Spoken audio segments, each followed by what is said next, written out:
TZK TV YouTube channel आपका अपना channel है, तरक्की पसंदों का, इंसान दोस्तों का। इसको सब्सक्राइब करें और रेगुलर देखें। ਮੌਜੂਦ ਨਾਜ਼ਰੀਨ, ਮੈਂ ਤਨਵੀਰ ਜ਼ਮਾਨ ਖਾਨ TZK TV ਤੋਂ ਤੁਹਾਡੇ ਨਾਲ ਇੱਕ ਨਵੇਂ ਪ੍ਰੋਗਰਾਮ ਦੇ ਨਾਲ ਹਾਜ਼ਰ ਹਾਂ। ਅੱਜ ਅਸੀਂ ਜਿਸ ਟੌਪਿਕ ਤੇ ਗੱਲ ਕਰਾਂਗੇ ਉਹ ਪਾਕਿਸਤਾਨ ਦੇ ਵਿੱਚ ਜਿਹੜਾ ਬੱਚਿਆਂ ਨੂੰ ਨਿਸਾਬ ਪੜ੍ਹਾਇਆ ਜਾਂਦਾ ਔਰ ਜਿਹੜੀ ਸਕੂਲਾਂ 'ਚ ਤਾਲੀਮ ਦਿੱਤੀ ਜਾਂਦੀ ਹੈ ਉਹਦੇ ਤੇ ਸਾਡੇ ਕੀ ਇਤਰਾਜ਼ਾਤ ਨੇ, ਉਹਦੇ ਨਾਲ ਕਿਸ ਕਿਸਮ ਦੀ ਸੁਸਾਇਟੀ ਦੇ ਵਿੱਚ ਵੰਡ ਹੁੰਦੀ ਹੈ, ਕਿਸ ਕਿਸਮ ਦੇ ਲੋਕਾਂ ਦੇ ਅੱਗੇ ਮਸਾਇਲ ਨੇ ਕਿ ਅਸੀਂ ਉਹਦੇ 'ਚ ਅੱਛੇ ਤਾਲਿਬ ਇਲਮ ਜਿਹੜੇ ਨੇ ਉਹਨਾਂ ਨੂੰ ਅੱਗੇ ਆਪਣੇ ਮੁਸਤਕਬਲ ਦੇ ਪ੍ਰੈਕਟੀਕਲ ਲਾਈਫ ਵਾਸਤੇ ਤਿਆਰ ਨਹੀਂ ਕਰਦੇ, ਬਲਕਿ ਅਸੀਂ ਉਹਨਾਂ ਨੂੰ ਇੱਕ ਭੰਬਲ ਭੂਸੀ 'ਚ ਪਾ ਦਿੰਦੇ ਹਾਂ ਤੇ ਉਹ ਫਿਰ ਸਾਰੀ ਉਮਰ ਜਿਹੜਾ ਟੱਕਰਾਂ ਮਾਰਦੇ ਰਹਿੰਦੇ ਨੇ। ਉਸ ਤੋਂ ਬਾਅਦ ਇਹਦੇ ਤੇ ਸਾਡੇ ਨਾਲ ਅੱਜ ਜਿਹੜੇ ਮਹਿਮਾਨ ਇਸ ਤਾਲੀਮ ਦੇ ਸਾਰੇ ਨਿਜ਼ਾਮ ਦੇ ਉੱਤੇ ਗੱਲ ਕਰਨਗੇ ਉਹ ਸਾਡੇ ਬੜੇ ਐਕਸਪਰਟ ਜਿਨ੍ਹਾਂ ਦਾ ਜਨਾਬ ਅਮਰ ਰਿਆਜ਼, ਜਿਹੜੇ ਕਿ ਇੱਕ ਲਿਖਾਰੀ, ਐਡੀਟਰ, ਬ੍ਰੌਡਕਾਸਟਰ ਤੇ ਪਬਲਿਸ਼ਰ ਨੇ, ਤੇ ਇਸ ਤੋਂ ਇਲਾਵਾ head of the news and current affairs FM 103 radio ਤੇ ਨੇ, ਤੇ ਇਹਨਾਂ ਦਾ ਟੈਕਸਟ ਬੁੱਕ ਸਟੱਡੀਜ਼ ਦੇ ਉੱਤੇ ਇਹਨਾਂ ਦਾ ਬਹੁਤ ਸਾਰਾ ਮੁਤਾਲਾ ਹੈ ਔਰ ਇਹਨਾਂ ਦੀ ਆਰਾਜ਼ ਜਿਹੜੀਆਂ ਨੇ, ਇਹਨਾਂ ਦੀਆਂ ਸੁਜੈਸ਼ਨਾਂ ਜਿਹੜੀਆਂ ਨੇ ਉਹ ਕਾਊਂਟ ਹੁੰਦੀਆਂ ਨੇ। ਤੇ ਇਹਨਾਂ ਨੇ ਉਸ ਹਵਾਲੇ ਨਾਲ ਟੈਕਸਟ ਦੇ ਵਿੱਚ ਜਿਹੜੇ ਜਿਨਸੀ ਤਸੱਸੁਬਾਤ ਨੇ, ਜਿਹੜੇ ਉਹਦੇ ਵਿੱਚ ਬਹੁਤ ਸਾਰੇ ਸਾਡੇ ਜਿਹੜੇ ਨੇ ਉਹਦੇ ਨਾਲ ਕੰਮ ਦੇ ਹਵਾਲੇ ਨਾਲ ਤਸੱਸੁਬਾਤ ਨੇ ਔਰ ਉਹਦੇ 'ਚ ਜਿਹੜੇ ਮਜ਼ਹਬੀ ਤਸੱਸੁਬਾਤ ਨੇ ਉਹਨਾਂ ਦੇ ਉੱਤੇ ਇਹਨਾਂ ਦਾ ਕਾਫੀ ਸਾਰਾ ਕੰਮ ਹੈ ਔਰ ਇਹਨਾਂ ਦੀਆਂ ਬਹੁਤ ਸਾਰੀਆਂ ਸੁਜੈਸ਼ਨਸ ਉਸ ਹਵਾਲੇ ਨਾਲ। ਬਲਕਿ ਇਹਨਾਂ ਨੇ ਬਹੁਤ ਸਾਰੀਆਂ ਤਹਿਰੀਰਾਂ ਨੇ, ਇਹਨਾਂ ਦੀਆਂ ਬਹੁਤ ਸਾਰੀਆਂ ਕਿਤਾਬਾਂ ਨੇ, ਮੁਸਲਸਲ ਲਿਖਦੇ ਰਹਿੰਦੇ ਨੇ ਹਰ ਵੇਲੇ, ਪੰਜਾਬੀ 'ਚ, ਅੰਗਰੇਜ਼ੀ 'ਚ, ਉਰਦੂ ਦੇ ਵਿੱਚ ਇਹਨਾਂ ਦੇ ਆਰਟੀਕਲਸ ਬਹੁਤ ਸਾਰੀ ਜਗ੍ਹਾ ਤੇ ਆਉਂਦੇ ਰਹਿੰਦੇ ਨੇ। ਬਲਕਿ ਮੈਂ ਤੁਹਾਨੂੰ ਇਹਨਾਂ ਦੀਆਂ ਥੋੜੀ ਜਿਹੀ ਰਿਸਰਚ ਜਿਹੜੀ ਜਿਹਦੇ ਤੇ ਗੱਲ ਕਰਾਂਗੇ ਉਹਦੇ ਕਰੀਬ ਜਿਹੜਾ ਹੈ ਉਹ ਤੁਸੀਂ ਇਹ ਦੇਖੋ ਕਿ ਇਹਨਾਂ ਦੀਆਂ ਇਹ ਜਿਹੜੀਆਂ ਕਿਤਾਬਾਂ ਨੇ, ਇਹ ਕਿਤਾਬ ਇਹਨਾਂ ਦੀ, ਫਿਰ ਉਸ ਤੋਂ ਬਾਅਦ ਇਹ ਕਿਤਾਬ ਇਹਨਾਂ ਦੀ ਜਿਹੜੀ ਹੈ, ਇਹ ਸਾਰੀ ਜਿਹੜੀ ਹੈ ਹਮਾਰੀ ਬੱਚੀਆਂ ਹਮਾਰਾ ਮੁਸਤਕਬਲ, ਇਹ ਸਾਰੀਆਂ ਜਿਹੜੀਆਂ ਨੇ ਇਹ ਇੱਕ ਜਿਹੜਾ ਸਾਨੂੰ ਜਾਣਕਾਰੀ ਅਸੀਂ ਲਵਾਂਗੇ ਇਹਨਾਂ ਕੋਲੋਂ, ਅਮਰ ਰਿਆਜ਼ ਕੋਲੋਂ। ਅਸੀਂ ਇਹਨਾਂ ਨਾਲ ਗੱਲਬਾਤ ਦਾ ਆਗਾਜ਼ ਕਰਨੇ ਆ ਤੇ ਅਸੀਂ ਇਹਨਾਂ ਦੇ ਨਾਲ ਜਿਹੜਾ ਉਹ ਅੱਜ ਜਿਹੜੀ ਯਕਸਾ ਤਾਲੀਮ ਦੇ ਉੱਤੇ ਵੀ ਗੱਲਬਾਤ ਹੋ ਰਹੀ ਹੈ ਅੱਜ ਦੇ ਜਿਹੜੇ ਪਾਕਿਸਤਾਨ ਦੇ ਵਿੱਚ ਯਕਸਾ ਤਾਲੀਮ ਹੋਏਗੀ ਉਹਦੇ ਤੇ ਅਸੀਂ ਜਿਹੜੀ ਬੁਨਿਆਦੀ ਤੌਰ ਤੇ ਗੱਲ ਕਰਾਂਗੇ। ਲੇਕਿਨ ਸਾਰੇ ਪਸ ਮੰਜ਼ਰ ਦੇ ਉੱਤੇ ਵੀ ਪਹਿਲੇ ਇਹਨਾਂ ਕੋਲ ਪੁੱਛਾਂਗੇ ਇਹ ਸਾਰਾ ਤਾਲੀਮੀ ਨਿਜ਼ਾਮ ਕਿਵੇਂ ਸਾਰਾ ਇੱਥੇ ਤੱਕ ਪਹੁੰਚ ਰਿਹਾ ਔਰ ਅਸੀਂ ਆਪਣੇ ਬੱਚਿਆਂ ਨੂੰ ਕੀ ਪੜ੍ਹਾ ਰਹੇ ਹਾਂ। ਤੇ ਜਨਾਬ ਅਮਰ ਰਿਆਜ਼ ਸਾਹਿਬ, ਬਹੁਤ ਸ਼ੁਕਰੀਆ ਤੁਹਾਡਾ ਆਉਣ ਦਾ। ਸਭ ਤੋਂ ਪਹਿਲੇ ਵੈਲਕਮ ਟੂ ਦਾ ਸ਼ੋ ਔਰ ਜੀ ਤੁਹਾਡਾ ਤਾਰੁਫ ਤੇ ਬਹੁਤ ਜ਼ਿਆਦਾ ਹੋਰ ਵੀ ਹੈਗਾ ਸੀ। ਤੁਸੀਂ ਮਤਲਬ ਹੈ ਕਿ ਬਹੁਤ ਸਾਰੀ ਜਗ੍ਹਾ 'ਚ ਤੁਹਾਡੇ ਬੇਸ਼ੁਮਾਰ ਕੰਮ ਨੇ, ਤੁਸੀਂ ਪਬਲਿਸ਼ਰ ਵੀ ਹੋ, ਉਹਦੇ ਨਾਲ ਤੁਹਾਡਾ ਉੱਥੇ ਰੀਡਿੰਗਸ ਦੇ ਵਿੱਚ ਵੀ ਤੁਹਾਡਾ ਕੰਮ ਸਿਲਸਿਲਾ ਹੈ ਔਰ ਤੁਹਾਡੇ ਬਹੁਤ ਸਾਰੇ ਕੰਮ ਹੋਰ ਵੀ ਹੈ ਨੇ ਜਿਹੜੇ ਕਿ ਤੁਸੀਂ ਤਾਲੀਮੀ ਇਤਬਾਰ ਨਾਲ ਔਰ ਦੁਨੀਆ ਦੀ ਖਾਸ ਤੌਰ ਤੇ ਪਾਕਿਸਤਾਨ ਦੇ ਸਟੂਡੈਂਟਸ ਦੀ ਔਰ ਉੱਥੋਂ ਦੀ ਆਮ ਜਿਹੜੇ ਮਸਾਇਲ ਨੇ ਜ਼ੁਬਾਨ ਦੇ ਹਵਾਲੇ ਨਾਲ ਉੱਤੇ ਤੁਹਾਡੀ ਅਵੇਅਰਨੈਸ ਦੇ ਉੱਤੇ ਬਹੁਤ ਸਾਰੀਆਂ ਤਹਿਰੀਰਾਂ ਨੇ, ਤੁਹਾਡਾ ਅਮਲੀ ਤੌਰ ਤੇ ਕੰਮ ਹੈਗਾ। ਤੇ ਤੁਸੀਂ ਇਹ ਦੱਸੋ ਕਿ ਇਹ ਜਿਹੜਾ ਤੁਸੀਂ ਕੰਮ ਸ਼ੁਰੂ ਕੀਤਾ ਸੀ, ਜਿਹੜਾ ਤੁਸੀਂ ਕਿ ਜਾਗ ਪਬਲੀਕੇਸ਼ਨ, ਜਾਗ ਦੇ ਨਾਮ ਦੇ ਉੱਤੇ ਤੁਹਾਡਾ ਪਹਿਲੇ ਕੰਮ ਹੁੰਦਾ ਰਿਹਾ, ਤੇ ਉਹ ਸਾਰਾ ਸਿਲਸਿਲਾ ਕੀ ਹੈਗਾ ਜਿਹਦੇ ਤੁਸੀਂ ਆਪਣੇ ਬੱਚਿਆਂ ਦੇ ਬਾਰੇ ਤੁਸੀਂ ਬਹੁਤ ਸਾਰਾ ਲਿਖਿਆ ਸੀ ਕਿ ਅਸੀਂ ਬੱਚਿਆਂ ਨੂੰ ਕੀ ਪੜ੍ਹਾ ਰਹੇ ਹਾਂ ਔਰ ਇਸ ਤੋਂ ਇਲਾਵਾ ਬੱਚੀਆਂ ਦੇ ਨਾਲ ਜਿਹੜੀ ਇੱਕ ਡਿਸਕ੍ਰਿਮੀਨੇਸ਼ਨ ਹੈਗੀ ਹੈ, ਜੈਂਡਰ ਡਿਸਕ੍ਰਿਮੀਨੇਸ਼ਨ ਹੈ, ਤੇ ਹਮਾਰੀ ਬੱਚੀਆਂ ਹਮਾਰਾ ਮੁਸਤਕਬਲ, ਇਹ ਸਾਰਾ ਸਿਲਸਿਲਾ ਤੁਸੀਂ ਜਦੋਂ ਸ਼ੁਰੂ ਕੀਤਾ ਸੀ ਜਾਂ ਉਸ ਤੋਂ ਪਹਿਲੇ ਤੁਹਾਡਾ ਜਿਹੜਾ ਕੰਮ ਸੀ ਉਹ ਸਾਰਾ ਕਿਵੇਂ, ਥੋੜਾ ਜਿਹਾ ਇਹਦੀ ਬੈਕਗਰਾਉਂਡ ਦਿਓ ਤਾਂ ਕਿ ਫਿਰ ਅਸੀਂ ਅੱਜ ਦੇ ਜਿਹੜਾ ਯਕਸਾ ਤਾਲੀਮ ਦੇ ਵਾਲੇ ਨਾਲ ਜਿਹੜੀ ਗੱਲਬਾਤ ਹੋ ਰਹੀ ਹੈ ਅਸੀਂ ਉੱਤੇ ਫਿਰ ਆਈਏ। ਦੇਖੋ, ਮੇਰਾ ਬੈਕਗਰਾਉਂਡ ਜਿਹੜਾ ਹੈਗਾ ਉਹ ਇੱਕ ਪੋਲੀਟੀਕਲ ਵਰਕਰ ਦਾ ਹੈਗਾ ਔਰ ਇੱਕ ਪੋਲੀਟੀਕਲ ਵਰਕਰ ਦੇ ਬਾਰੇ ਨਾਲ ਅਸੀਂ ਬਹੁਤ ਸਾਰੇ ਲੈਫਟ ਦੇ ਨਾਲ ਜੁੜ ਕੇ ਤੇ ਬਹੁਤ ਸਾਰੀ ਚੀਜ਼ਾਂ ਨੂੰ ਦੇਖਿਆ ਔਰ ਸਾਨੂੰ ਲੱਗਦਾ ਸੀ ਕਿ ਬਹੁਤ ਸਾਰੀ ਪਾਲਿਸੀਆਂ ਜਿਹੜੀਆਂ ਹੈਗੀਆਂ ਨੇ ਉਹ ਰਿਆਸਤ ਦੀਆਂ ਦਰੁਸਤ ਨਹੀਂ ਹੈਗੀਆਂ ਤੇ ਅਸੀਂ ਉਸ ਦੇ ਬਾਰੇ ਨਾਲ ਜਿਹੜਾ ਕੰਮ ਕਰਨੇ ਸਾਂ, ਜਿਹੜਾ ਕ੍ਰਿਟੀਕ ਬਣਾਉਂਦੇ ਸਾਂ, ਉਸ ਦੇ ਵਿੱਚ ਜਿਹੜਾ ਇੱਕ ਵਾਧਾ ਆਇਆ ਉਹ ਉਸ ਵੇਲੇ ਆਇਆ ਜਦੋਂ ਮੈਨੂੰ ਪਾਕਿਸਤਾਨ ਦੀ ਐਜੂਕੇਸ਼ਨ ਪਾਲਿਸੀਜ਼ ਪੜ੍ਹਨ ਦਾ ਮੌਕਾ ਮਿਲਿਆ। ਇਹ 2007 ਤੋਂ ਮੈਂ ਕੰਮ ਜਿਹੜਾ ਹੈਗਾ ਮੇਰਾ ਸ਼ੁਰੂ ਹੋਇਆ ਔਰ ਮੈਂ ਇੱਥੇ ਇੱਕ ਨੈਸ਼ਨਲ ਕਮਿਸ਼ਨ ਬਣਿਆ ਸੀ ਜਿਹੜਾ 1998 ਦੀ ਐਜੂਕੇਸ਼ਨ ਪਾਲਿਸੀ ਨੂੰ ਰਿਵਿਊ ਕਰ ਰਿਹਾ ਸੀ ਔਰ ਉਹ ਉਸ ਦੇ ਦੌਰਾਨ ਮੈਂ ਕੋਈ 12 ਦੇ ਕਰੀਬ ਜਿਹੜੇ ਡਾਕੂਮੈਂਟਸ ਨੇ ਜਿਹੜੇ ਐਜੂਕੇਸ਼ਨ ਪਾਲਿਸੀਜ਼ ਦੇ ਨਾਂ ਤੇ ਔਰ ਕੌਂਸਲਾਂ ਦੇ ਨਾਂ ਤੇ ਪਾਕਿਸਤਾਨ 'ਚ ਆਏ, ਸਰਕਾਰ ਨੇ ਦਿੱਤੇ, ਉਹ ਪੜ੍ਹੇ ਤੇ ਮੈਨੂੰ ਅੰਦਾਜ਼ਾ ਹੋਇਆ ਕਿ ਮਸਲਾ ਜਿਹੜਾ ਹੈਗਾ ਉਹ ਗੜਬੜ ਹੈ ਕਿੱਥੇ। ਜੀ ਬੁਨਿਆਦੀ ਤੌਰ ਤੇ ਸਾਡੇ ਬਿਆਨੀਏ ਦੇ ਅੰਦਰ ਕਿਹੜੇ ਮਸਾਇਲ ਹੈਗੇ ਨੇ ਜਿਹੜੇ ਪਹਿਲੇ ਦਿਨ ਤੋਂ ਮੌਜੂਦ ਹੈਗੇ ਨੇ ਔਰ ਜਿਨ੍ਹਾਂ ਤੋਂ ਅਸੀਂ ਬਾਰ-ਬਾਰ ਬਚਣ ਦੀ ਕੋਸ਼ਿਸ਼ ਕਰਨੀ। ਤੇ ਉਸ ਤੋਂ ਬਾਅਦ ਫਿਰ 2009 ਦੇ ਵਿੱਚ ਮੈਂ ਜਿਹੜੀ ਟੈਕਸਟ ਬੁੱਕ ਸੀਗੀਆਂ ਸਨ ਪੰਜਾਬ ਟੈਕਸਟ ਬੁੱਕ ਬੋਰਡ ਦੀਆਂ, ਜਿਹੜੀਆਂ 2008 ਤੱਕ ਛਪੀਆਂ ਸਨ, ਉਹਨਾਂ ਦਾ ਇੱਕ ਜਾਇਜ਼ਾ ਜਿਹੜਾ ਹੈਗਾ ਉਹ ਮੈਂ ਲਿੱਤਾ। ਤੇ ਉਸ ਤੋਂ ਮੈਨੂੰ ਇਹ ਅੰਦਾਜ਼ਾ ਹੋਇਆ ਕਿ ਜੋ ਕੁਝ ਐਜੂਕੇਸ਼ਨ ਪਾਲਿਸੀਜ਼ ਮੌਜੂਦ ਹੈ ਉਹ ਕਿਸ ਤਰ੍ਹਾਂ ਰਿਫਲੈਕਟ ਹੁੰਦਾ ਹੈ ਫਿਰ ਸਾਡੀ ਜਿਹੜੀ ਨਿਸਾਬੀ ਕਿਤਾਬਾਂ ਨੇ ਉਹਨਾਂ ਦੇ ਅੰਦਰ ਔਰ ਸਕੂਲਾਂ ਦੀ ਕਿਤਾਬਾਂ ਦੇ ਅੰਦਰ। ਔਰ ਫਿਰ ਮੈਂ 2015 ਵਿੱਚ ਦੁਬਾਰਾ ਉਹਦਾ ਜਾਇਜ਼ਾ ਲਿੱਤਾ ਤੇ ਉਸ ਤੋਂ ਮੈਨੂੰ ਅੰਦਾਜ਼ਾ ਹੋਇਆ ਕਿ ਕਿਹੜੇ ਮਸਾਇਲ ਹੈਗੇ ਨੇ ਜਿਨ੍ਹਾਂ ਦੇ ਉੱਤੇ ਅੱਜ ਵੀ ਅਸੀਂ ਬਾਵਜੂਦ ਕੋਸ਼ਿਸ਼ ਦੇ, ਜਿਹੜੀ 2008 ਤੋਂ ਬਾਅਦ ਹੋਈ ਵੀ, ਉਹਦੇ ਬਾਵਜੂਦ ਅਸੀਂ ਜਿਹੜਾ ਹੈਗਾ ਉਹ ਨਹੀਂ ਹਟਾ ਸਕੇ, ਪਰ ਚੀਜ਼ਾਂ ਕਿਉਂ ਮੌਜੂਦ ਹੈਗੀਆਂ ਨੇ। ਤੇ ਇਹ ਜਿਹੜਾ ਕੰਮ ਹੈਗਾ ਜਿਹੜਾ ਤੁਸੀਂ ਹਲੇ ਮੇਰਾ ਦਿਖਾਇਆ, ਇਹ ਉਸੇ ਦੌਰਾਨ ਦਾ 2008 ਔਰ 2015 ਦੇ ਦਰਮਿਆਨ ਦਾ। ਇਹਦੇ ਨਾਲ ਇੱਕ ਹੋਰ ਹੈਗਾ ਜਿਹੜੀ 2015 ਦੀ ਰਿਪੋਰਟ ਹੈ, ਤੇ ਇਹ ਤਿੰਨੋਂ ਰਿਪੋਰਟਾਂ ਮਿਲ ਕੇ ਐਕਚੁਅਲੀ ਜਿਹੜੀ ਹਮਾਰੀ ਬੱਚੀਆਂ ਹਮਾਰਾ ਮੁਸਤਕਬਲ ਹੈ 2011 ਦੀ। ਤੇ ਇਹਦੇ ਕਰਨ ਦੇ ਨਾਲ ਮੈਨੂੰ ਅੰਦਾਜ਼ਾ ਹੋਇਆ ਕਿ ਕਿਉਂਕਿ ਦੇਖੋ ਜਦੋਂ ਤੁਸੀਂ ਵੱਡੇ ਵੱਡੇ ਦਾਅਵੇ ਕਰ ਰਹੇ ਹੁੰਦੇ ਹੋ, ਲੇਕਿਨ ਉਹਦੇ ਨਾਲ ਤੁਸੀਂ ਕੁਝ ਐਸੀ ਚੀਜ਼ਾਂ ਵੀ ਦੇ ਰਹੇ ਹੁੰਦੇ ਹੋ ਕਿ ਜਿਹਦੇ ਨਾਲ ਡਾਇਰੈਕਸ਼ਨ ਤੈਅ ਹੋ ਰਹੀ ਹੁੰਦੀ ਹੈ। ਉਹ ਡਾਇਰੈਕਸ਼ਨ ਤੁਹਾਨੂੰ ਜਦੋਂ ਉਹਦਾ ਐਂਡ ਰਿਜ਼ਲਟ ਆਉਂਦਾ, ਐਂਡ ਰਿਜ਼ਲਟ ਤੇ ਨਿਸਾਬੀ ਕਿਤਾਬਾਂ ਹੈਗੀਆਂ ਨੇ। ਅਗਰ ਨਿਸਾਬੀ ਕਿਤਾਬਾਂ ਦੇ ਅੰਦਰ ਫਿਰਕਾ ਵਾਰਾਨਾ ਮਾਹੌਲ ਨੂੰ ਤੁਸੀਂ ਵਧਾ ਰਹੇ ਹੋ, ਅਗਰ ਨਿਸਾਬੀ ਕਿਤਾਬਾਂ ਦੇ ਅੰਦਰ ਤੁਸੀਂ ਖਵਾਤੀਨ ਨੂੰ ਇੰਝ ਪੇਸ਼ ਕਰ ਰਹੇ ਹੋ ਕਿ ਉਹਨਾਂ ਦਾ ਦੋ ਹੀ ਕੰਮ ਨੇ, ਉਹ ਬੱਚੇ ਪੈਦਾ ਕਰਨ ਔਰ ਉਹ ਘਰ ਦੇ ਕੰਮ ਕਰਨ, ਔਰ ਅਗਰ ਉਹਨਾਂ ਨੇ ਕੋਈ ਕੰਮ ਕਰਨਾ ਹੀ ਹੈ ਮਜਬੂਰਨ, ਤੇ ਫਿਰ ਉਹ ਡਾਕਟਰ ਬਣ ਸਕਦੀਆਂ ਨੇ, ਉਹ ਨਰਸ ਬਣ ਸਕਦੀਆਂ ਨੇ, ਉਹ ਟੀਚਰ ਬਣ ਸਕਦੀਆਂ ਨੇ। ਯਾਨੀ ਅਗਰ ਤੁਸੀਂ ਫੁੱਟਬਾਲ ਦਾ ਮੈਚ ਦਿਖਾਉਂਦੇ ਹੋਏ ਵੀ ਆਊਟਡੋਰ ਗੇਮ ਦੇ ਵਿੱਚ ਕਿਸੇ ਲੜਕੀ ਨੂੰ ਨਹੀਂ ਦਿਖਾਉਂਦੇ, ਤੁਸੀਂ ਲੜਕੀਆਂ ਦੀ ਗੇਮਾਂ ਵੀ ਨਹੀਂ ਦਿਖਾਉਂਦੇ, ਤੁਸੀਂ ਆਊਟਡੋਰ ਜਿਹੜਾ ਹੈਗਾ ਉਹ ਕੰਮ ਕਰਦੇ ਹੋਏ ਵੀ ਧੋਬੀ ਤੋਂ ਲੈ ਕੇ ਹਰ ਕਿਸਮ ਦੇ ਕੰਮ ਦੇ ਵਿੱਚ ਮੇਲ ਦਿਖਾਉਂਦੇ ਹੋ। ਤੁਸੀਂ ਬੱਸ ਸਟਾਪ ਦੇ ਵਿੱਚ ਬੈਠੇ ਹੋਏ ਲੋਕਾਂ ਨੂੰ ਇਹ ਦਿਖਾਉਂਦੇ ਹੋ ਕਿ ਉਹ ਸਾਰੇ ਮੇਲ ਹੀ ਬੈਠੇ ਹੋਏ ਨੇ।